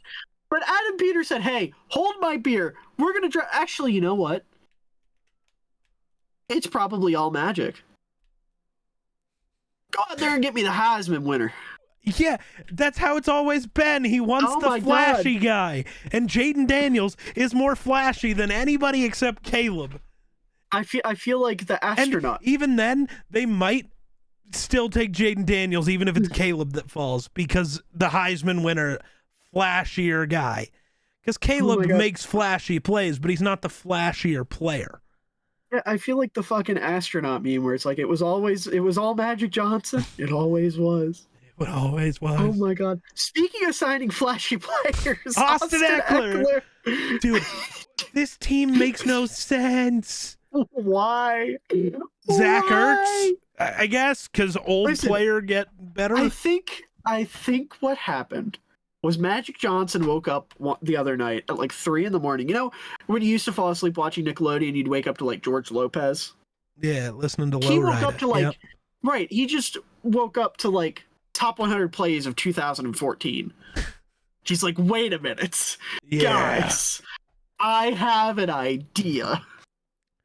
Oh my god. Tyler Biotish, they stole the Cowboys center. That's not bad, actually. Great signing. I think it's interesting because Ricky Stromberg was good for them last year. I think they move him to guard. That's true. Stromberg could play guard. And then Allegretti is going to be their other guard. Uh-huh. And then they don't have a left tackle. They got to figure out their left tackle because they cut Leno. Oh, they did? That's right. Yeah. Yeah. Nah, they're going Joe Alt at 2. Oh my god. And then they're going Jordan Travis in the 3rd. That's the key. They're going Joe Milton. Magic Johnson turned on the tape and was like, hey, listen. He throw deep good. Kid, Florida State would have went to the playoffs if that Travis kid didn't get hurt. That's true. Where are we trying to go? We're trying to go to the playoffs, baby. Give me Jordan Travis in the 3rd. That's a steal. In fact, take him 2nd overall. Dorrance Armstrong and Cleveland Farrell to be your... I like. Okay. But I just love Montez Sweat and Chase Young turned into Dorrance Armstrong and Cleveland Farrell. I mean, yeah. Actually, it turned into Dorrance Armstrong, Cleveland Farrell, and Dante Fowler Jr. Whoa, big moves. I do like adding Armstrong and Farrell, though. I do think they're solid. Obviously, you would want like an alpha edge rusher with them, and they can be a rotation, but I like it. My concern, though, comes at the linebacker spot. Frankie Louvu's awesome. Love that. No, I love Louvu, but he doesn't pair with Bobby Wagner. Not that he doesn't pair well. He doesn't. They're not going to use Louvu as a linebacker. Oh my God! The whole reason he's going here is to be an edge rusher, which he's better at. Yeah. Promise. No, he's better, but Louvu's a guy where you can really benefit from him being a hybrid player, where he can rush people the said that passer about good. Micah Parsons too, and then they just let him rush the passer because he's good at it. I keep forgetting Dan Quinn's their coach. I guess they are just going to straight up beat Dallas. Yeah, so he says Micah. Okay, that makes me like that more. And then Bobby Wagner, Jamin Davis, that's your linebacking core, which... I forgot they had Jamin Davis. Yeah. Jamin Davis, he's a guy. Did they re-sign Cam Curl? What happened with that? No, they let Cam Curl go and brought in Jeremy Chin to replace him. I don't like that. You should just put Jeremy Chin at linebacker. Like straight up, put him at linebacker. Maybe they do. I think that's what they should do. Louvu at edge, B-Wags and Chin in the middle. Try Jamin Davis at edge. He's got the athleticism. See if he can't do something. Yeah. Brandon Because I think, McManus. wasn't he drafted as a hybrid guy anyways? I don't remember, honestly. Brandon McManus, though, is probably the best of the free agent kickers, which isn't saying much. Free agent kickers were not a good spot this year.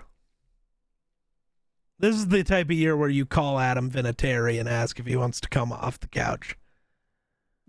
Hold on, I just want to throw out there real quick. Oh, no. I looked up Jamin Davis, clicked on his Wikipedia because I was trying to see like his college stats. If you had to guess what video game franchise Jamin Davis got a nickname from, what do you think it would be?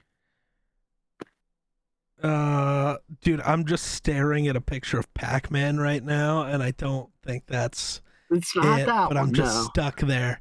It's in that vein as being like super iconic. Is he fucking Luigi? I don't. No, his childhood nickname was Shadow. Oh, yeah. So I was kind of close. Yeah, it says he received a nickname from a close friend and partner in track sprinting who was nicknamed Sonic, as the two were rivals, much like the characters from the franchise. Yeah. I just think that's crazy. That's dope. Like, that's so random. Yeah. Although, Jamin Davis, he was okay at Mike linebacker last year. Yeah. I'm curious.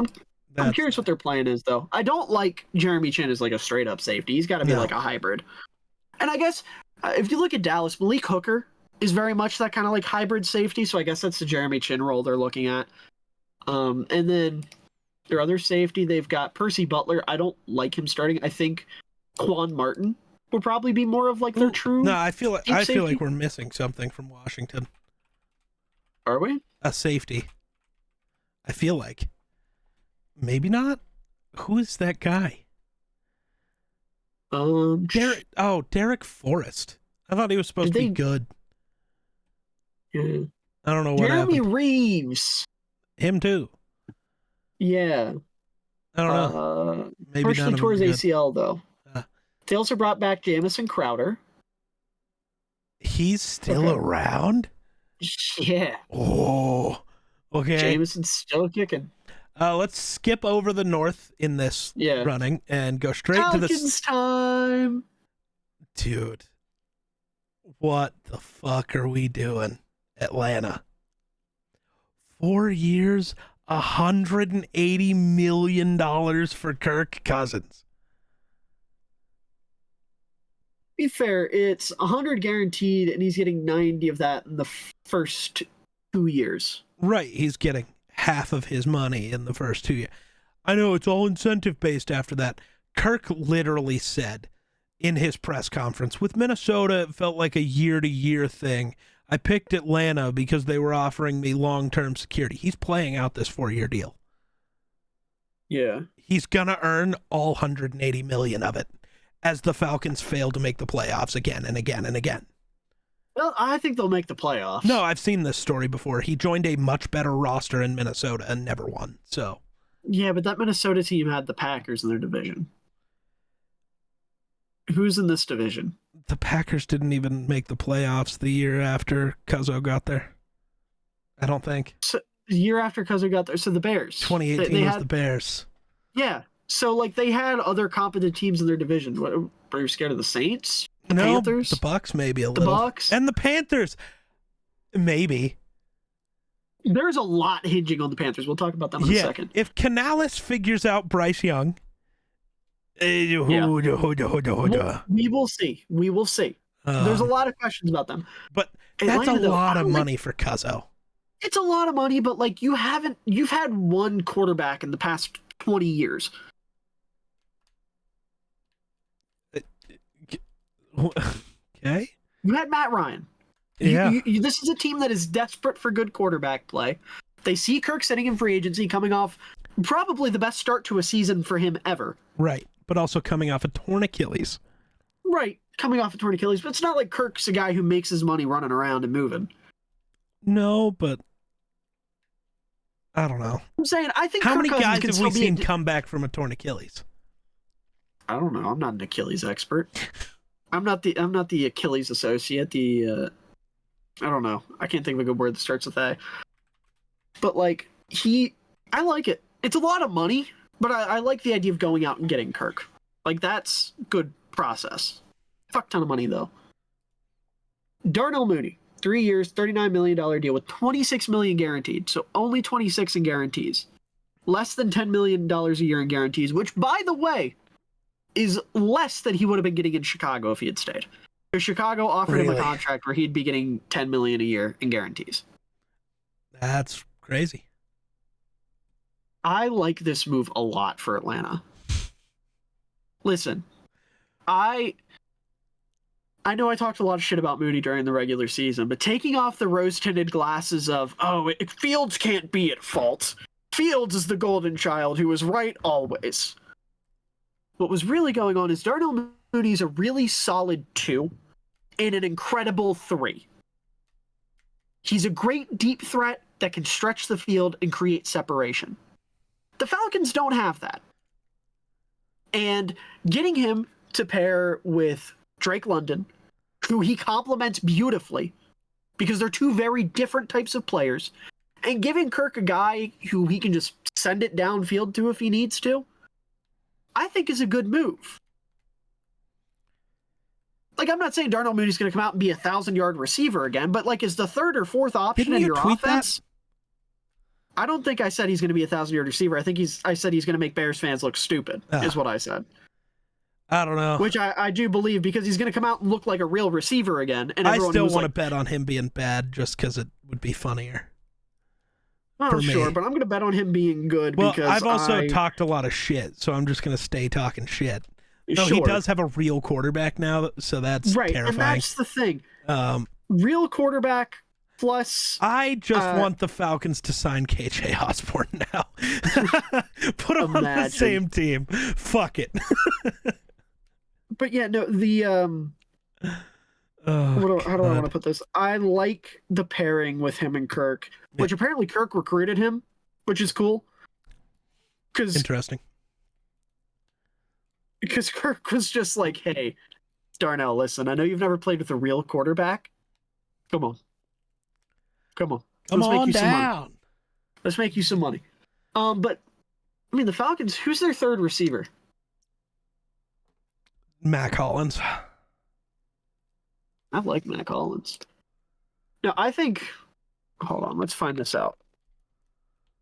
Why? Let's find this out. I'm looking something up. Yeah, you do that a lot. Yeah. Round 2, pick 43. Receiver. I don't know. Calling it now. Calling my shot. Because I don't think they'll go receiver in the top 10. I think they're going to go edge in the top 10 because they don't have like anything at edge right now. And at 8, oh my God, they're doing everything has gone exactly to how we like drew up our mock draft so far. Yeah. But yeah, they'll go edge at 8 because they don't, they're probably going to have their pick of the litter at 8. So you go in, sign whoever you think is best, and then the second round, with how deep this receiver class is, go and get a guy that complements Mooney and Drake London. And now Kyle Pitts is about to fucking feast. With how much Kirk liked Hawkinson, he's going to love Kyle Pitts. So you're going to get Kyle. So, like I said, Mooney right now is the third option in their offense as a receiver, maybe fourth even, because Bijan. Yeah, and Kirk does like his running back dump-offs. Right. Well, I wonder if Keith Smith will finally get the ball. I don't know. Probably not. I wonder if Kirk will pound the table for Keith Smith touches like he did for CJ Ham touches. What if Kirk wasn't pounding the table for CJ Ham touches? What if Kirk is the reason CJ got less touches? Then I will find Kirk and tear his other Achilles myself with my teeth. All right, Kirk, we need an interview. Kirk Cousins, do you like fullback? What do you prefer? Fullbacks or an intact Achilles? Ooh. Yikes. Which would you rather have? Moving on from the Falcons, though, because the other two guys... Charlie Werner and Liam McCullough. There you go. You got your shout out for no reason. The Panthers paid a shit ton for guard play. Robert Hunt and Damian Lewis. Yeah, their interior O-line was bad. Yeah. This is better.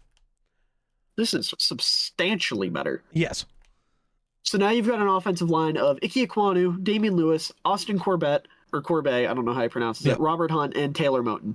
Taylor Moton and Ike Ekwonu, awesome tackle duo. Yep. Hunt and Lewis, awesome guard tandem. You're paying them a shit ton of money, but like deservedly so. Robert Hunt, listen, a guard getting $100 million deal makes me so happy. That's insane. That's so wonderful. I love what football's become. $100 million to be a fat guy is awesome. I don't know if I do, because what do I have to pay Dalton Reisner now?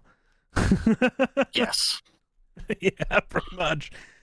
But the biggest move for them is going out and trading for Deontay Johnson. Yeah, that's huge. Because holy shit, dude. Some people have forgotten Deontay Johnson's really fucking good at this whole football thing. Like, really good at it. And you pair him with Bryce Young. You give Bryce Young a wide receiver who can actually separate. Cinema. Absolute cinema. So You've now still you've got a receiver pure core, safety valve in Adam Thielen. and you've got Jonathan Mingo, who has upside, is like a good downfield to intermediate type of 50-50 guy. I like Mingo still. I'm a Mingo enjoyer, but I never was. So I know you weren't. I always have been. Yeah. So we'll see what he does. But at the very least, you've got two legit receivers. Yeah. Like, I would say Deontay Johnson and Adam Thielen are legit pass catchers. Yeah. They also added Ashawn Robinson, really solid D tackle. You get somebody alongside the boy Derek Brown and Shy Tuttle, who's your nose tackle. Josie Jewell at linebacker. as your Luvu replacement, because you weren't using Luvu as a rusher ever, I think that's good. I think Josie Jewell's probably better as a pure off-ball linebacker than Luvu. I don't hate that. Also added two corners, Troy Hill, or not added, but kept Troy Hill and then added Dane Jackson. So they traded Dante Jackson and signed Dane Jackson. He better wear number 26 and come out with the dreads. Just confuse all the Panthers fans. Oh, we traded Dante Jackson. What the hell? Who did? And also long snapper J.J. Jansen. He's back. Re-signed. Yeah. But yeah, Panthers knocked it out of the fucking park. Yeah. They're really going all in. And I really question what they do in the draft now. Because you don't have to go receiver immediately.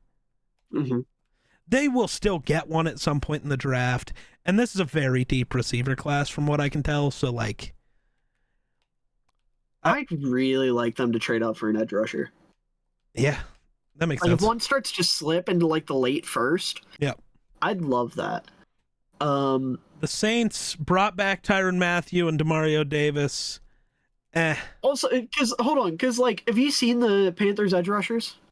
Oh God, who would they have now? They got Waluigi out there rushing the passer. Nice. They literally got a dude named Luigi Villain. Oh yeah, former Viking. Really? Yep. Yeah, they got Luigi Villain, Amare Barno. I don't know if that's actually how you pronounce his name, but that's what I'm calling him. DJ Chase Johnson. Young, you are a Panther. Sorry. Mayhaps. And then mayhaps that will occur. Draft a guy. Yeah. I love the Panthers uniforms, so Chase Young would the look would be there, let me tell you. Sure. But the Saints, Demario Davis, new 2-year deal. Of course. He's going to retire. He's old, though. I don't know if I would He's old, but he's still a top 3 linebacker. Yeah, but that's another 3 years from now. You're paying him through 2027, and he's already... think he played through that contract, though? I don't care. The cap issues that the Saints like to keep themselves in. They don't care about the cap. You silly goob. Yeah, that's why they're not a good team. They gave Willie Gay a 1-year deal. The Saints really need Kwesi as their GM. He fixed our cap issues in 2 years, and we were still a good team. I saw the funniest tweet about Willie Gay signing with the Saints. Oh, no. Because someone was complaining, like, oh, I don't like this fit. I don't think it's a good signing. And someone quote tweeted and said, last time we had a gay guy on defense, it worked out pretty good, so I don't know why you're complaining. Oh, no. And we know who I'm referencing, right? I think so. I can't remember his name, but the edge rusher that came out was the first openly gay NFL player to like actually be rostered and play snaps. Oh. Played for the Bucks. Carl Nassib's actually played for the Saints? I don't remember that at all. I believe so. I do believe so. Also, how did that work out? Pretty well.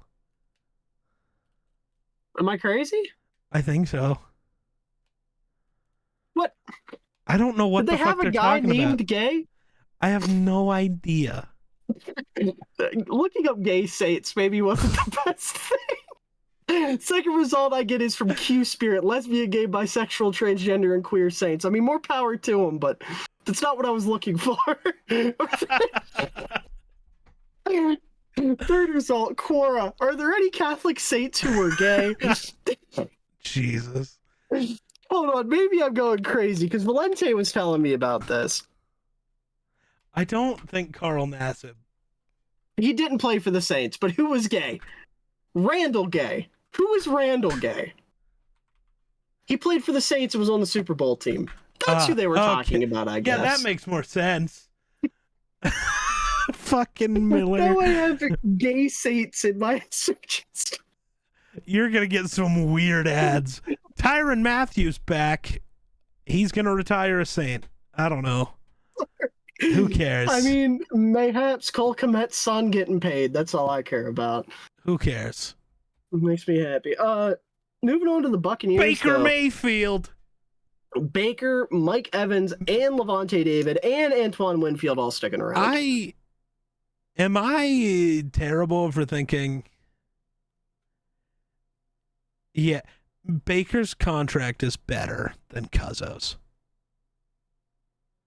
3 years, $100 million, $30 million guarantee. Yeah, it's more team friendly. Yeah. I just realized my new shave makes it look like I don't have a chin. Homie doesn't got a chin. That's unfortunate.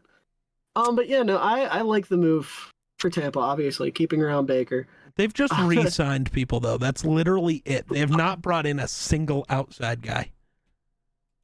I think Jordan Whitehead technically I didn't is an see that outside they guy. had signed Jordan yet. So Jordan Whitehead. Yeah, because I'm pretty sure he did that just left and happen? then came back. Yeah, it happened today. Okay. Yeah. So I'm pretty sure, yeah, he left, went to the Jets, and came back.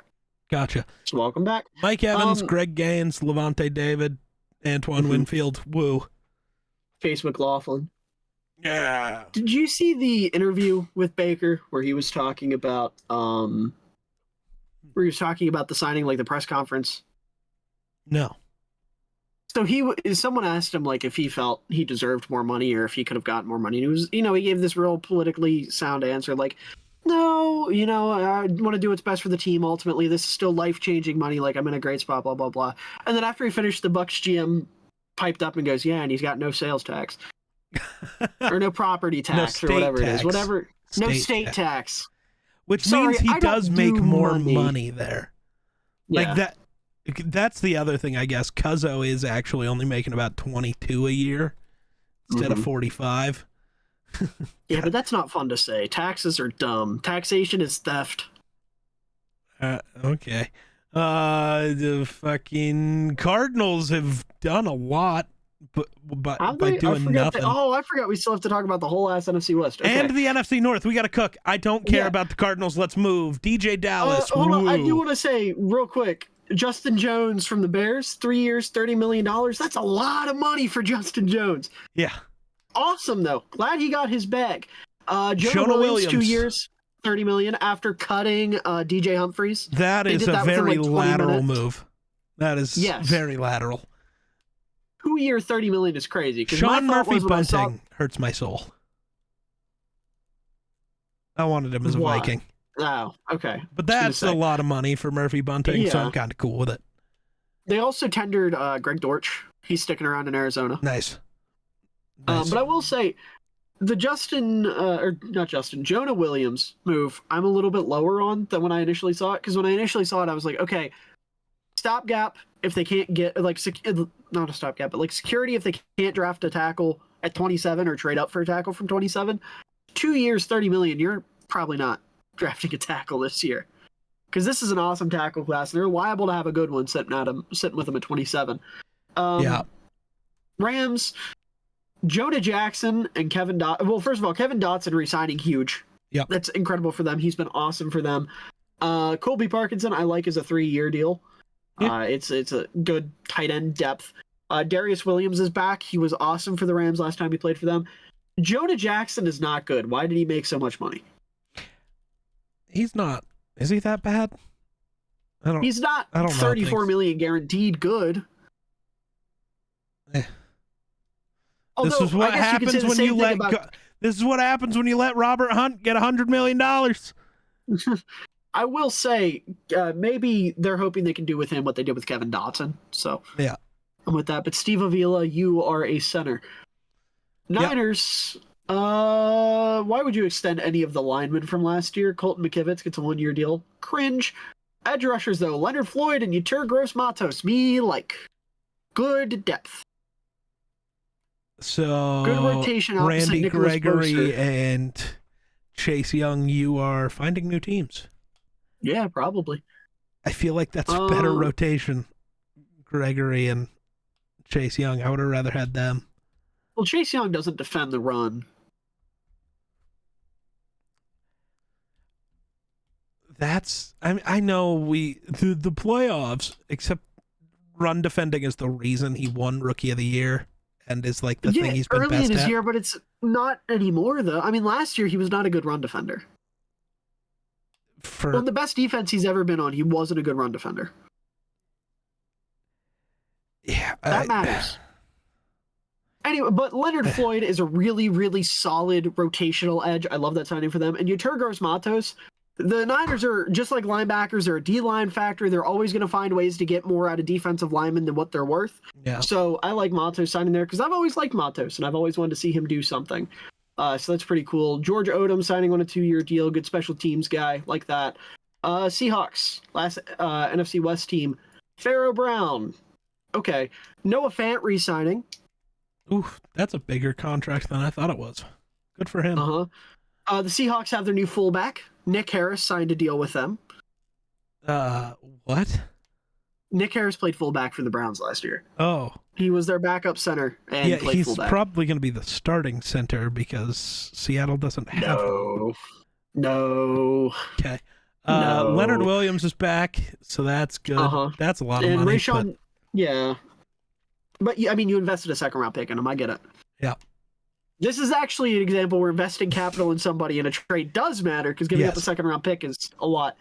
And then Rayshawn Jenkins, okay, good signing, a good replacement for what you had. They also cut Nick Bellore, so I wish nothing but death and famine upon their organization. Not actual death, but like death and famine in terms of dying for a win and not being fed any wins for the rest of eternity forever. Fair. So moving to the North, we're gonna skip our teams for now. Yeah, I was gonna say, yeah. Let's start with the team we're not associated with. Let's start with the team that our other. You know what? Let's start with the Lions. Because what have they done? Graham Glasgow extension, solid. Not a lot of money. 3 years, $20 million with $9.5 million in guarantees. That's fine. He's been pretty solid for them. Yeah, Marcus Davenport's going to give him a whole 1 game, 2 sacks, and that's going to be the season. Trust me, I've seen this film before. They can use it. It's not going to help much when you have to have a different edge rusher all year, except for in week 2. Well, because he won't play week 1 because he just doesn't do that. Sure. He'll play week 2, get hurt, and never be seen or heard of again. Jalen Reeves-Maybin, 2-year extension, one of the best special teamers in the league. Yep. I like it. Carlton Davis for a 6th rounder and a third. Whoa.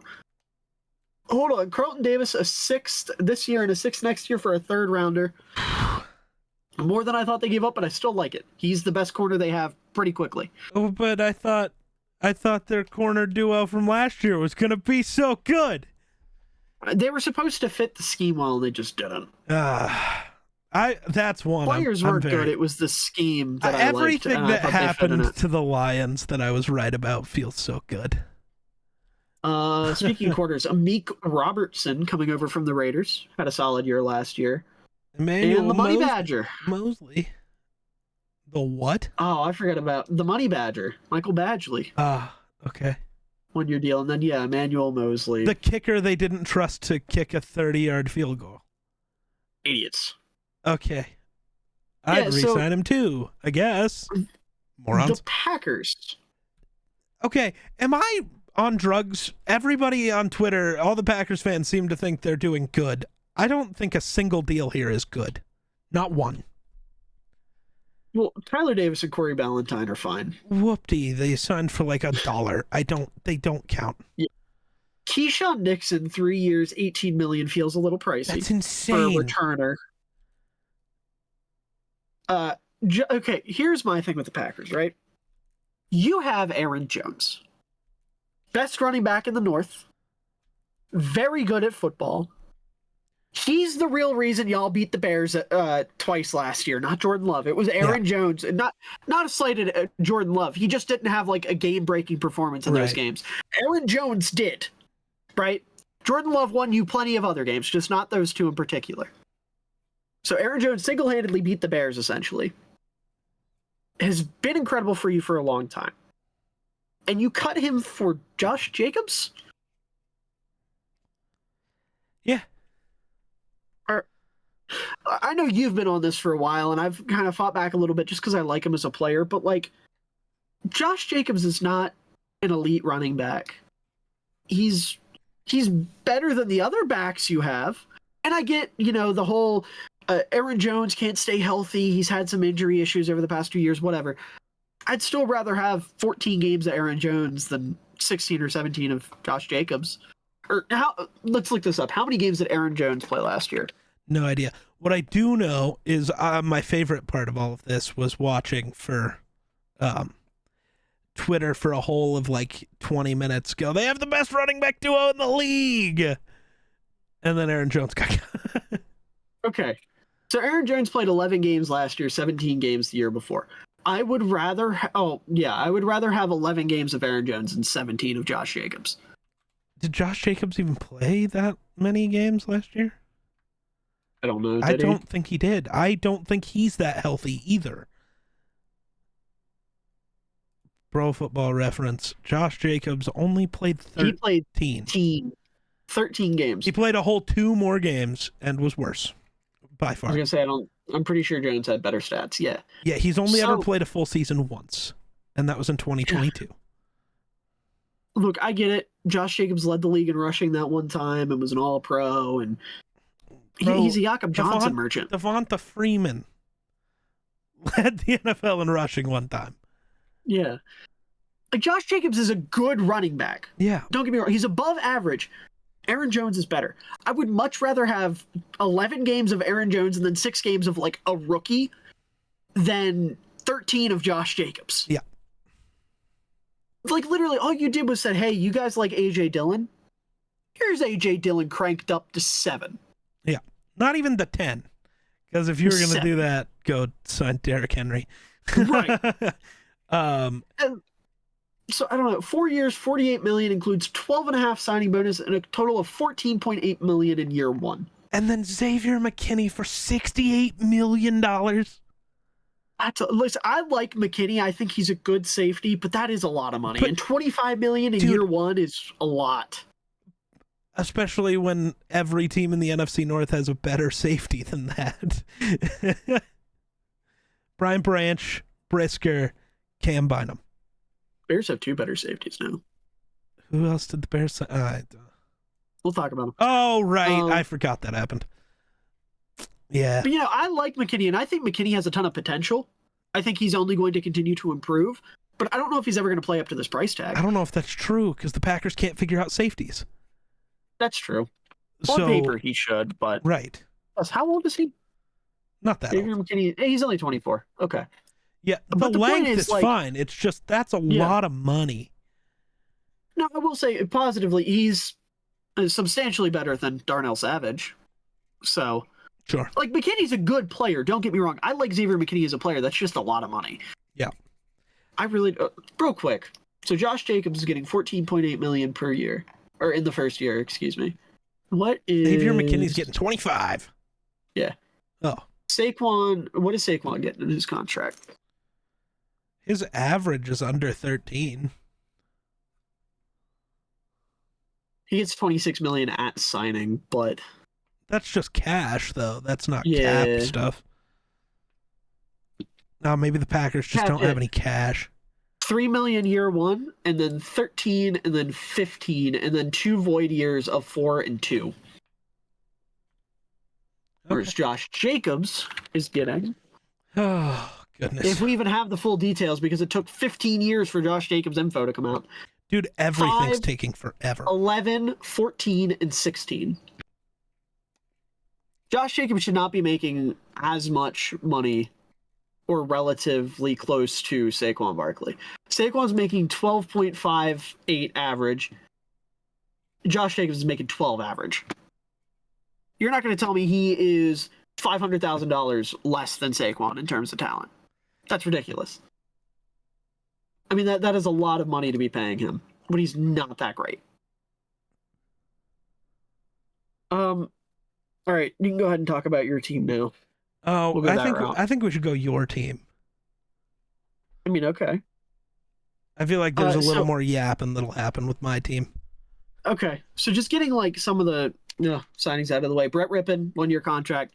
He has familiarity with Shane Waldron. He'll be QB3. He might not even make the final team. He's your Nathan Peterman replacement. Matt Pryor, swing tackle. Happy with that. He's played all across the line. And then Amen Ogbong Bamiga, I believe. I don't know. I got to learn how to say his name. I'm not familiar. He's a special teamer from the Chargers. Our boy Tyler assured me that he is good at playing special teams, so cool. We lost Dylan Cole. Got to replace him. Simone Biles' husband on a 2-year deal. Cool, if for nothing else, then Simone Biles is a Bears fan for the next 2 years. But also, according to our very own Jake, he's a good, versatile piece that's really good on special teams, can play safety, linebacker, and corner, so I'm with it. And then Ryan Bates traded a 5th-round pick for him. Ryan Poles was obsessed with him in free agency 2 years ago. Really wanted to get him. He signed an offer sheet with Buffalo. Or we signed an offer sheet with him. Buffalo matched, excuse me.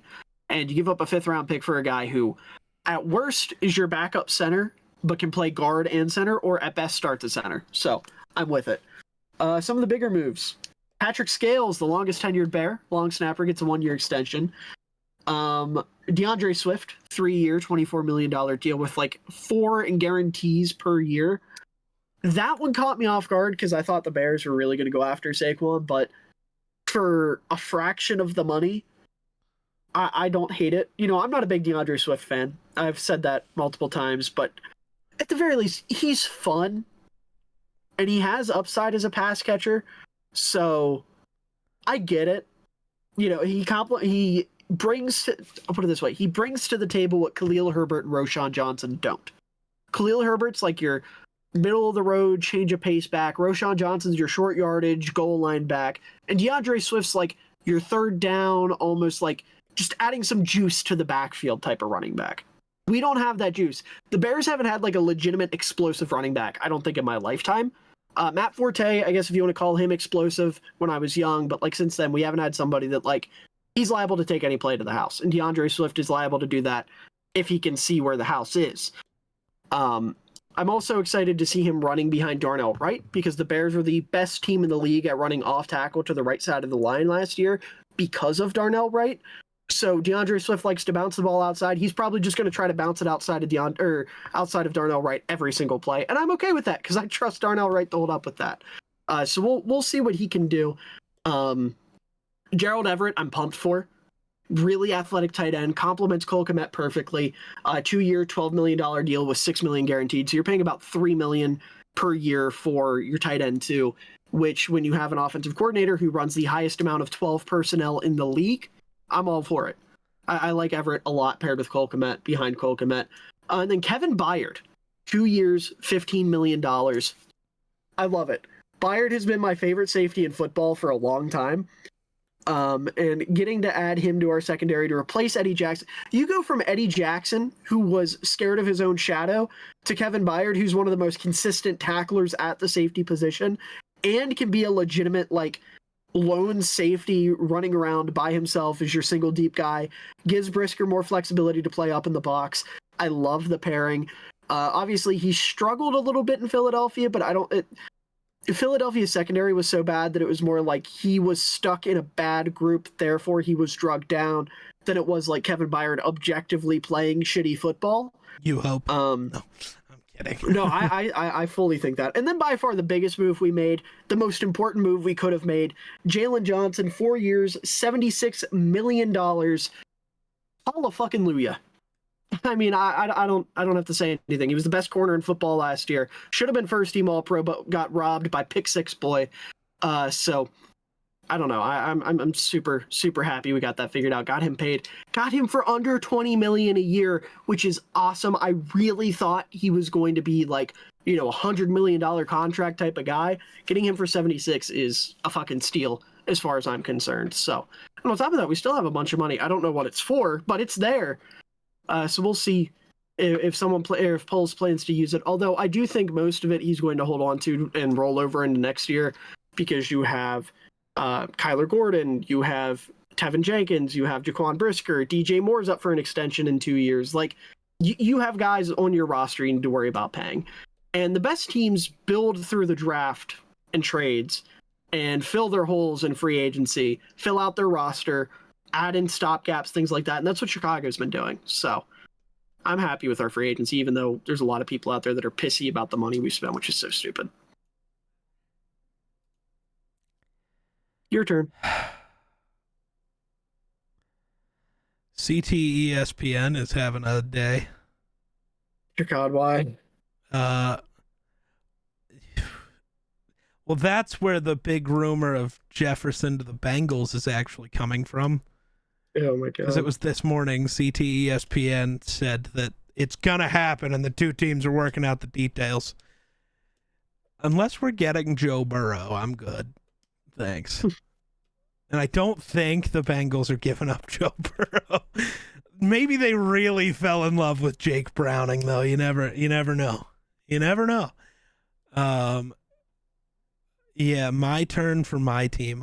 Or should I yell about how Kevin Byard's old?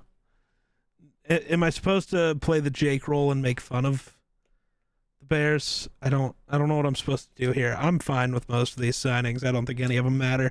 I think DeAndre Swift being there with how much you hate him is funny.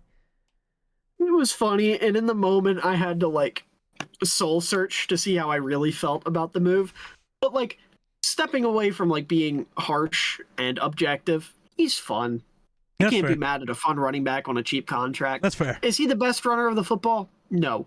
Am I obsessed with his game? Am I going to sit and watch him cut through a lane like David Montgomery and be like, oh my God, look at this guy? Am I going to gush over his tape? No. No, but you are going to pop on Twitter when he breaks off that 80-yard touchdown. Right. Exactly. Yep. Exactly. Yep. That's what and like I said, the Bears haven't had a running back like that in my lifetime, apart from Matt Forte. And even then, he wasn't an explosive player. He was just really smart and had a little bit of juice. Yeah.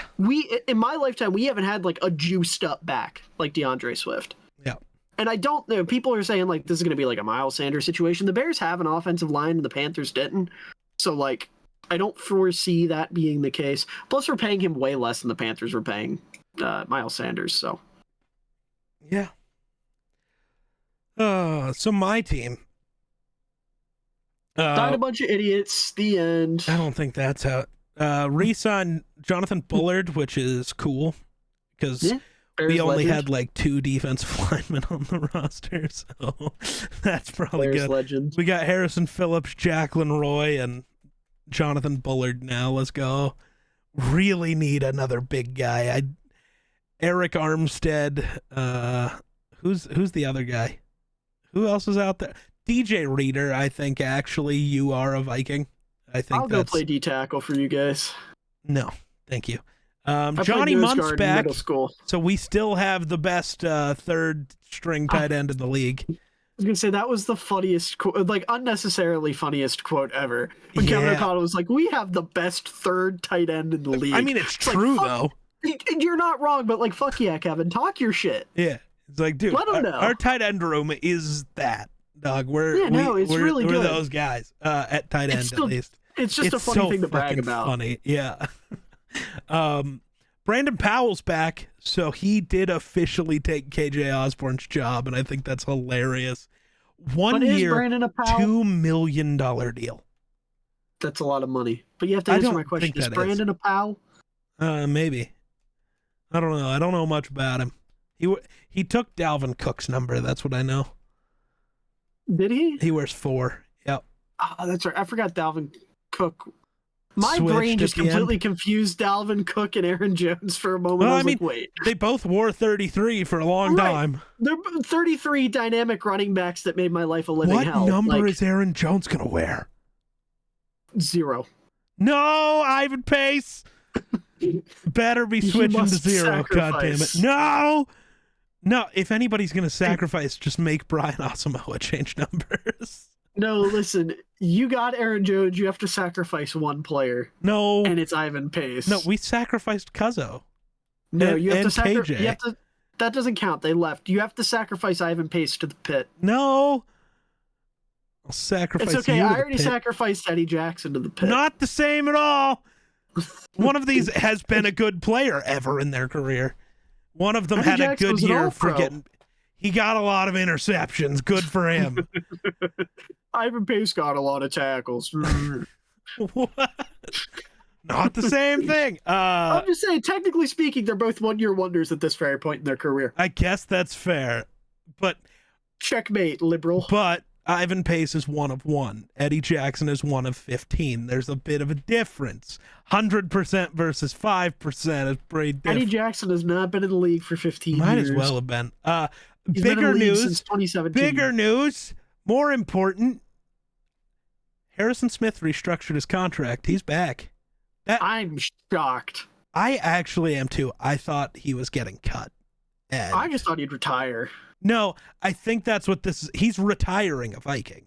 That's Well, yeah, all but I we figured know. this would be him. No, like, I thought he was gonna Sorry, go chase a ring for a year, but he's staying loyal to the soil. He's gonna retire a Viking, and I love that. Oh no, I saw Kirk leave, and I thought he'd just hang it up. Nah, Because in my mind, it's like, why do I want to start over with a rookie quarterback? But he's like that. Sam He's Darnold. like that. Sam All Darnold right, why to do I the want to Super start Bowl. over with Sam Darnold? Yeah, I mean, what was it? Kyle Shanahan said he's the best thrower of the football he's seen, or something like that. Yeah. Dude, imagine the pop. I don't know what'll happen if Sam Darnold wins a Super Bowl, and If it happens, I'll buy a Sam Darnold oh, jersey. absolutely. Not But a Vikings one, but I will buy one. But like, here's the thing: Sam Darnold wins us a Super Bowl, and then we let him walk in free agency because we drafted either Jaden or Drake. So it's like, all right, dude, this is have fun. And No, see what happens dude, is it's the Nick Foles thing all over again because he'll walk, and some team will pay him like the Jags paid Nick Foles, and it'll be a mistake. Because the reason it would go well is because just like Philly, we have a really good team and can hide all the flaws. And then to take it a step forward, whoever pays Sam Darnold will inevitably trade him to whoever drafts Michael Penix. Yeah. For like a 4th round pick, as the Jaguars traded Nick Foles to the Bears when they had Mitch Trubisky. Yep. Because they're both bad quarterbacks. It's all coming together. The 2024 Vikings are about to be the 2017 Eagles. Let's go. We found the script. If any of that happens, Miller. We are going to be put on a watch list. Because that's a ridiculous thing to come up with. I'll make it even more ridiculous. CJ Ham wins Super Bowl MVP that year. I don't know if that'd be ridiculous. Juszczyk should have won it this year, but then the Niners decided to lose because they're bad. I know. Shanahan can't close games. Got no clutch gene. Okay, he's on his Andy Reid arc.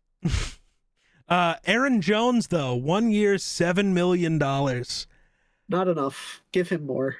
Okay. I don't know. I'm not saying that as like a Vikings, just like Aaron Jones is worth more than $7 million. That's Give him fair. more. Dude, he is entirely on the I just want to beat the Packers, man. I just want to beat them. I just want to beat them. Yeah, he will. He alone is going to beat them. Putting on those big ass pit vipers he wears after beating the Packers is going to hit a crack. Yeah, that's true. David Quessenberry's back. Cool. He's just a bench guy. John Parker Romo at kicker is weird. I don't know anything about him. He's a cool name. I don't think he can be much worse than Greg Joseph, though. So what if he is? He does have Romo in his name. That just means he can't talk good. That's true. Don't ask him to give any motivational speeches, I suppose. No, for sure. The ones that I think everybody wants to, and well, I want to yap about. Blake Cashman is our Jordan Hicks replacement. I don't hate it. He's only making That's a really good signing. $5 million less than Jordan Brooks. That's the other reason. It's like, man, we should have went for Jordan Brooks. But an awesome move. Yeah, Cashman and Ivan Pace is going to be a sick duo. Yeah, Cashman was awesome for the Texans last year. Yep. And then Jonathan Grenard and Andrew Van Ginkel are replacing Daniil Hunter and DJ Wanham. And I think that's a really good thing for us. Yeah. Because I think Van Ginkel is that much better than Wanham, and Grenard is close to Daniil. I still would like to bring back like a DJ Wanham or somebody else in that like mid-tier edge rusher spot to just like, here's a real rotation. But if not, it's a good duo. I'm very happy with it. Sure. I am shocked by this offseason. I didn't expect us to be this active. So that's exciting.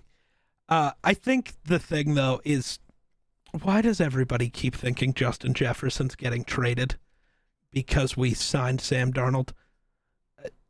Are people actually dumb enough to think that 1 year, $10 million is the long-term plan for this team? I think the thing, we have $150 million in cap room next year.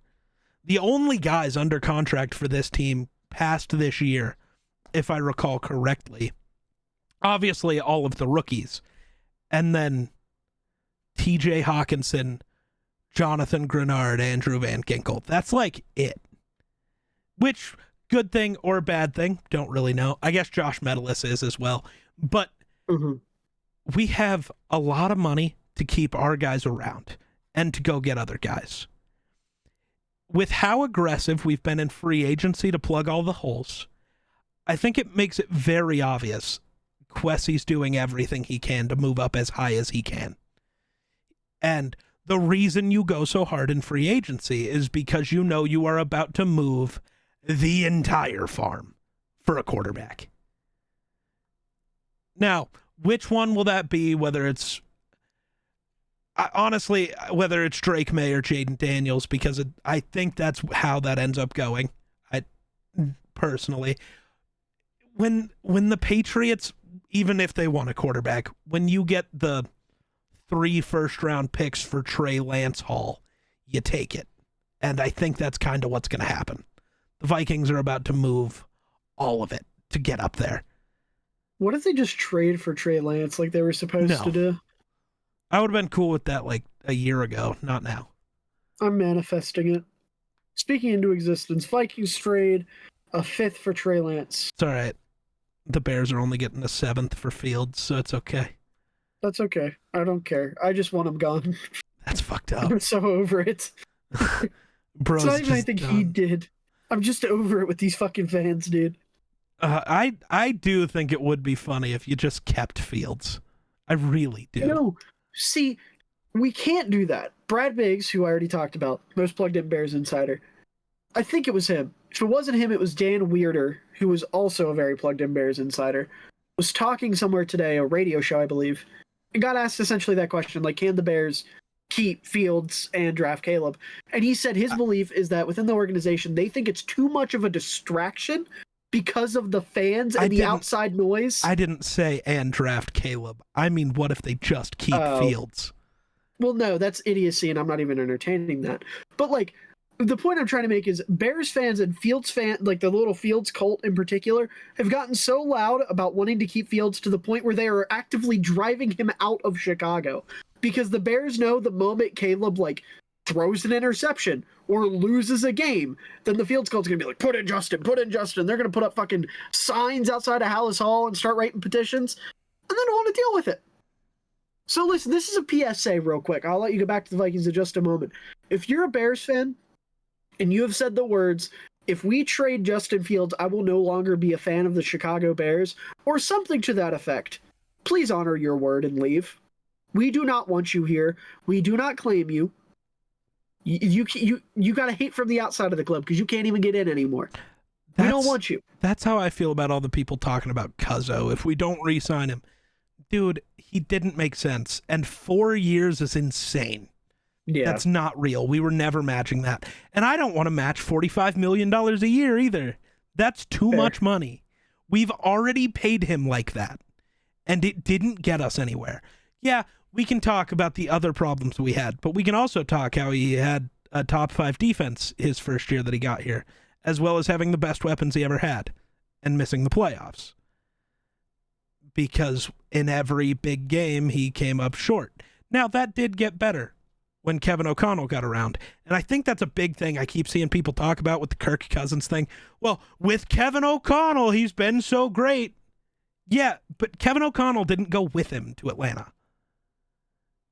We can't be sure he's going to stay as Kevin O'Connell Kirk and not Mike Zimmer Kirk. You know, going back to a run-first team with a defensive head coach. Which Kirk are you getting? Actually, right.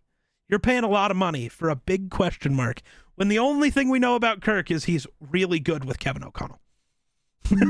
Like, I'm not saying Kirk's going to be bad, but if he's like what the first 4 years in Minnesota were, that's a disappointment. Not to change the subject on you, but also not fully changing the subject. Yeah. Vikings quarterbacks. You know the Purple FTW podcast? Yeah. I'm going to read this tweet bar for bar. No. Darnold has talent and upside, but he was raw and inconsistent coming out of USC. He never got the coaching he needed with the Jets. He'll get that in spades with KOC and McCown. People laughed at the Baker signing last year, too, as there's a clip where he evades a sack, runs, and throws like a sidearm throw to a wide-open receiver. So, the only people laughed at the Baker signing last year, too, is the line of all time. I mean, it's true, but remember, you idiots tried to convince me that Kyle Trask was competing for a starting job. So that was the shame we had on Baker. Though I am still sitting here really annoyed about the Sam Darnold thing, because if we were just going to go with a not great backup, just let Nick Mullins play, dude.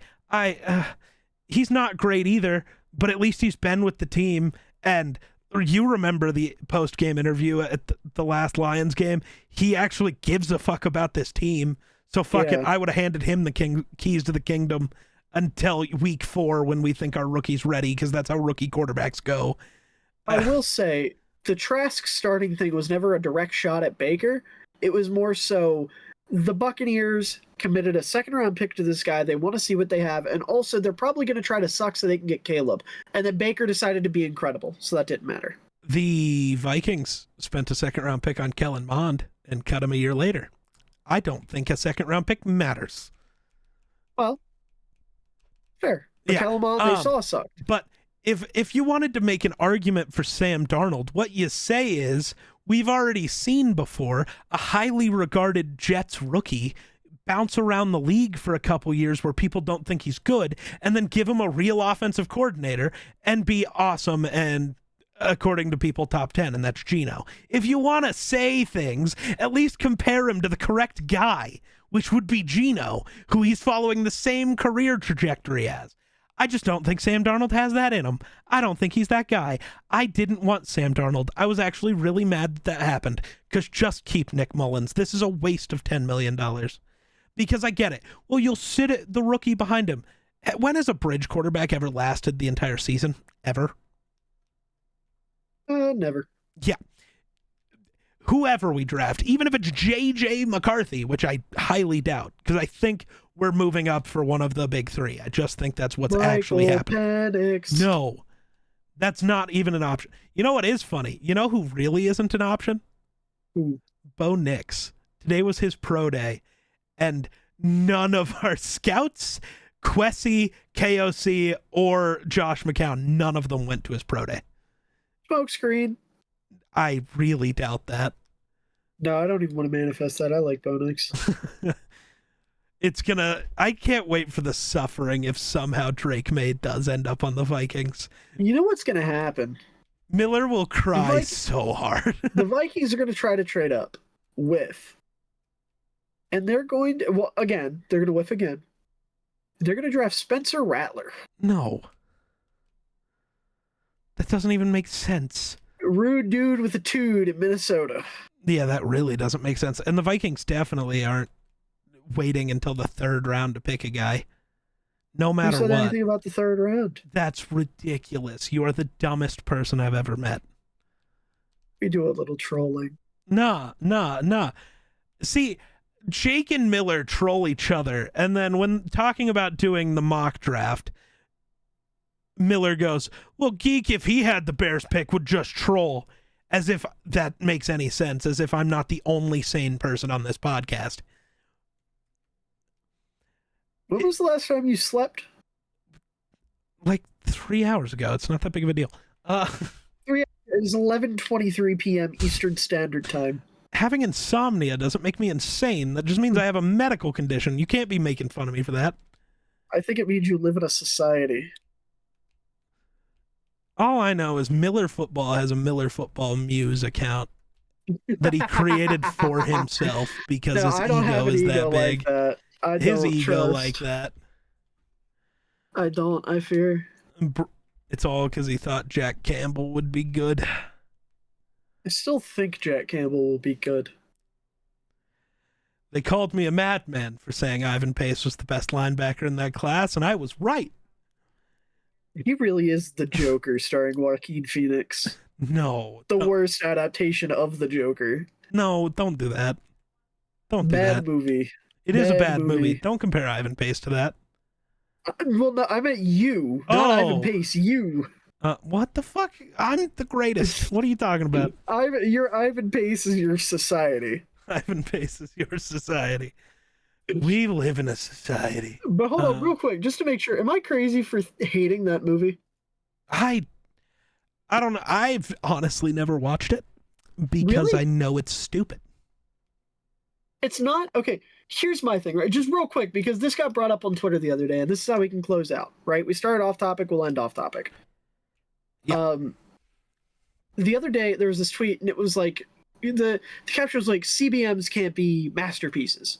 And then it was a picture of 4 movies. It was like Suicide Squad, like the good Suicide Squad, the Suicide Squad. And I forget what the second one was. Zack Snyder, Justice League, and Joker. Oh, The Batman was the other one. My brain didn't register Zack Snyder, Justice League, because I forgot about it. Was a picture of the post-credit scene, and I forgot that movie existed, let alone the post-credit scene. So I see Joker, and I quote you, and I was like, bro, really snuck Joker in there. So then people, mainly Chicago Muse... The Zack Snyder version of Justice League was not the worst thing. It was mid. Right. It was better than the Joker. And yeah. And it proved that Joaquin Phoenix is the worst version of the Joker. Nobody was really sure. People hated on Jared Leto for no reason. But everybody loved the end of that movie's Jared Leto Joker because Jared Leto knew how to play the psychopath. It's just you don't understand the character and you shouldn't talk to me. Sorry. What? I'm too much of a nerd. No, you're fine. But my whole point with Joker is, first of all, it's not a Joker movie. If you the only way it connects to the Joker is this really loose subplot for like 5 minutes where it's like he thinks Thomas Wayne might be his dad. So he shows up at Wayne Manor and Alfred's like, yo, fuck off. And then he leaves. That's like and I don't remember if the movie says it takes place in Gotham. It might. But that's like it. That's the only way it's connected to the Joker. Nothing else. A very loose, like 5-minute scene that you could have very easily just chopped from the movie. If you chop that scene out, take away the clown makeup, or just change the color of the clown makeup, and keep the movie the same in every other way, it's just a movie about a crazy guy. It's not a Joker movie. It's a movie. It's literally. Have you ever seen the movie Taxi Driver with Robert De Niro? Yeah. It's like shitty Taxi Driver. Yeah. It's like he took Taxi Driver, casted a much worse lead, and took away all the nuance of the movie. Well, and then tried to slap a DC sticker on it. Don't discredit Joaquin Phoenix. I don't like Joaquin Phoenix personally. I'm not a fan of his work.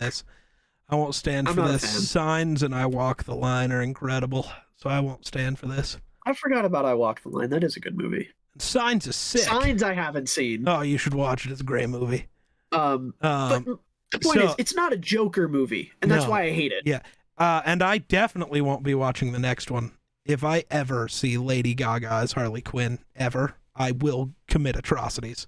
I am going to watch it only because I want to see how bad it's going to be when they're forcing it to be a musical. Yeah, I can't. I think that's so funny. Speaking of DC Not my stuff, Harley Quinn. Did you hear about James Gunn with Peacemaker? No. So they're doing a second season. And he said that season 1 of Peacemaker is not canon to the current DCU, but season 2 is. Okay. I don't know what that's going to mean. It means that nothing that happened in the first season is canon. No, I get that. But, like, are they just going to act like the first season doesn't exist and move on? Or is it... Probably. Okay. Have there been other, like, notable shows that have done that in the past that I'm not thinking of? But DC's because I feel like that's unprecedented. Ridiculous. It is. I am excited for. I trust James Gunn. Interesting. Oh. Kirk Cousins might have got the Falcons in a little bit of trouble today. Why? We'll see if the NFL believes in their rules.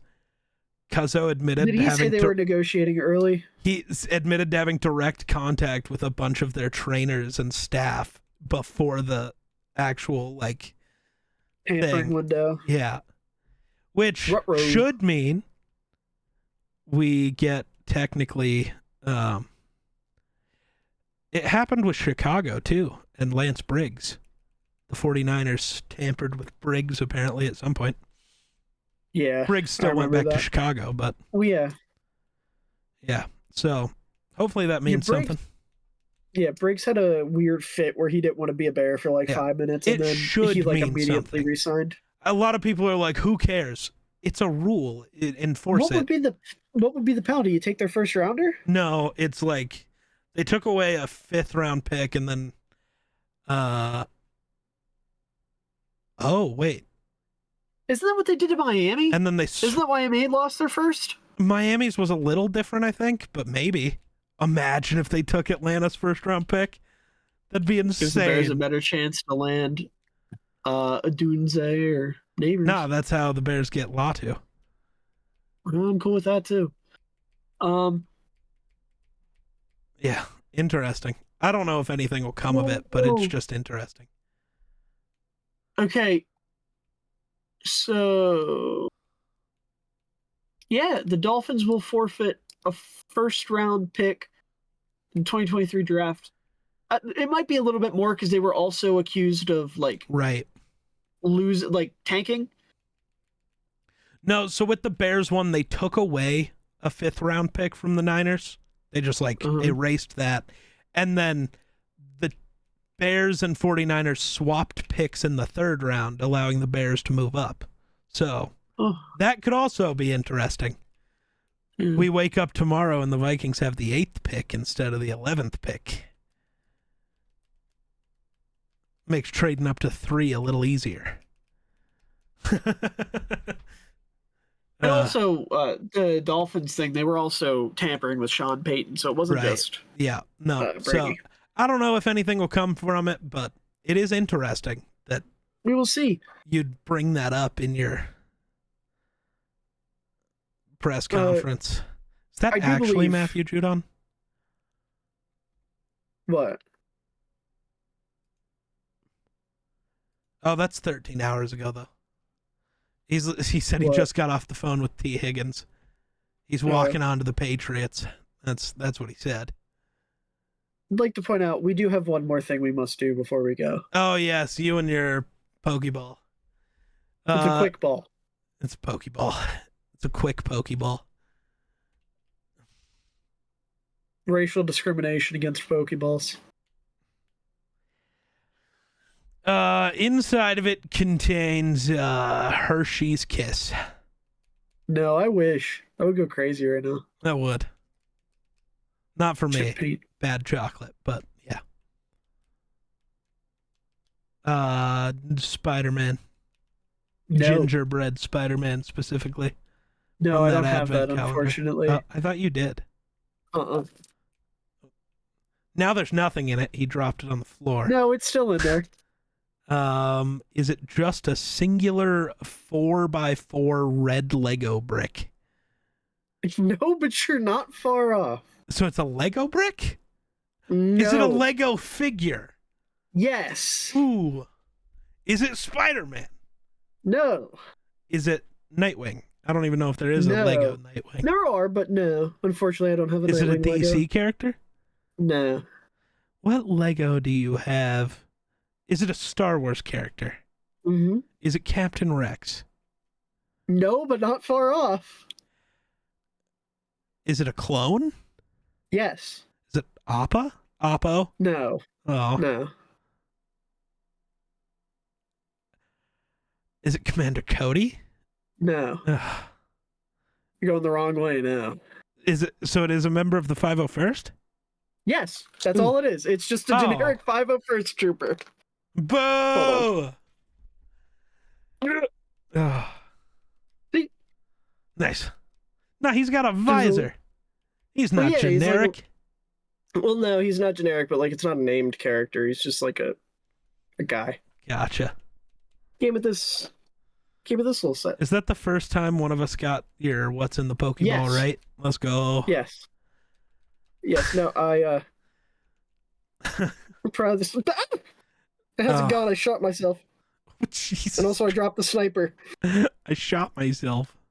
I shot myself and I dropped the sniper. People are now also trying to pretend that Kirk Cousins was taking shots at Atlanta, or at Minnesota, I mean.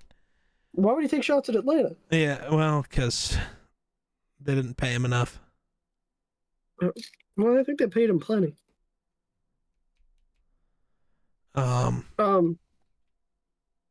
You know, I got this little 501st battle pack. It has 4 little clone. I don't have a bunch of Legos. I have this and I have the Rex helmet, which makes me sad because I love Legos, but that shit is expensive.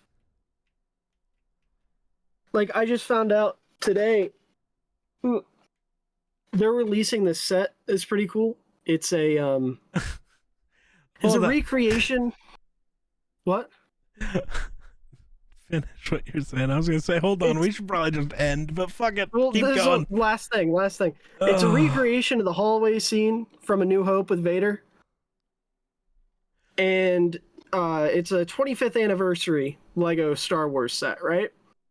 And what they're doing with the 25th anniversary sets is they're giving each one a minifigure that's totally unrelated to the set itself, but they wouldn't be able to fit into a different set.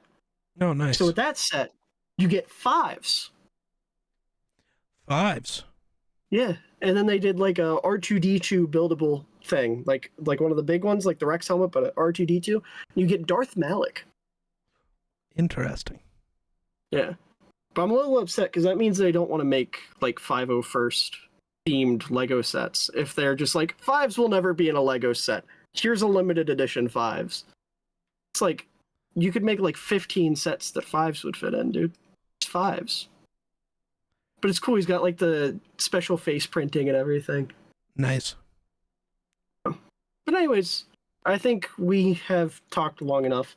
I wanted to be done by 10:30. It's 11:30, but it's okay because my class got delayed or got canceled. And I have my other classes starting at 11, so I don't have to be up as early. I'm going to go eat a Pop-Tart. But this has been Run the North. I'm Miller. That's Geek. Geek, say the thing. Bye!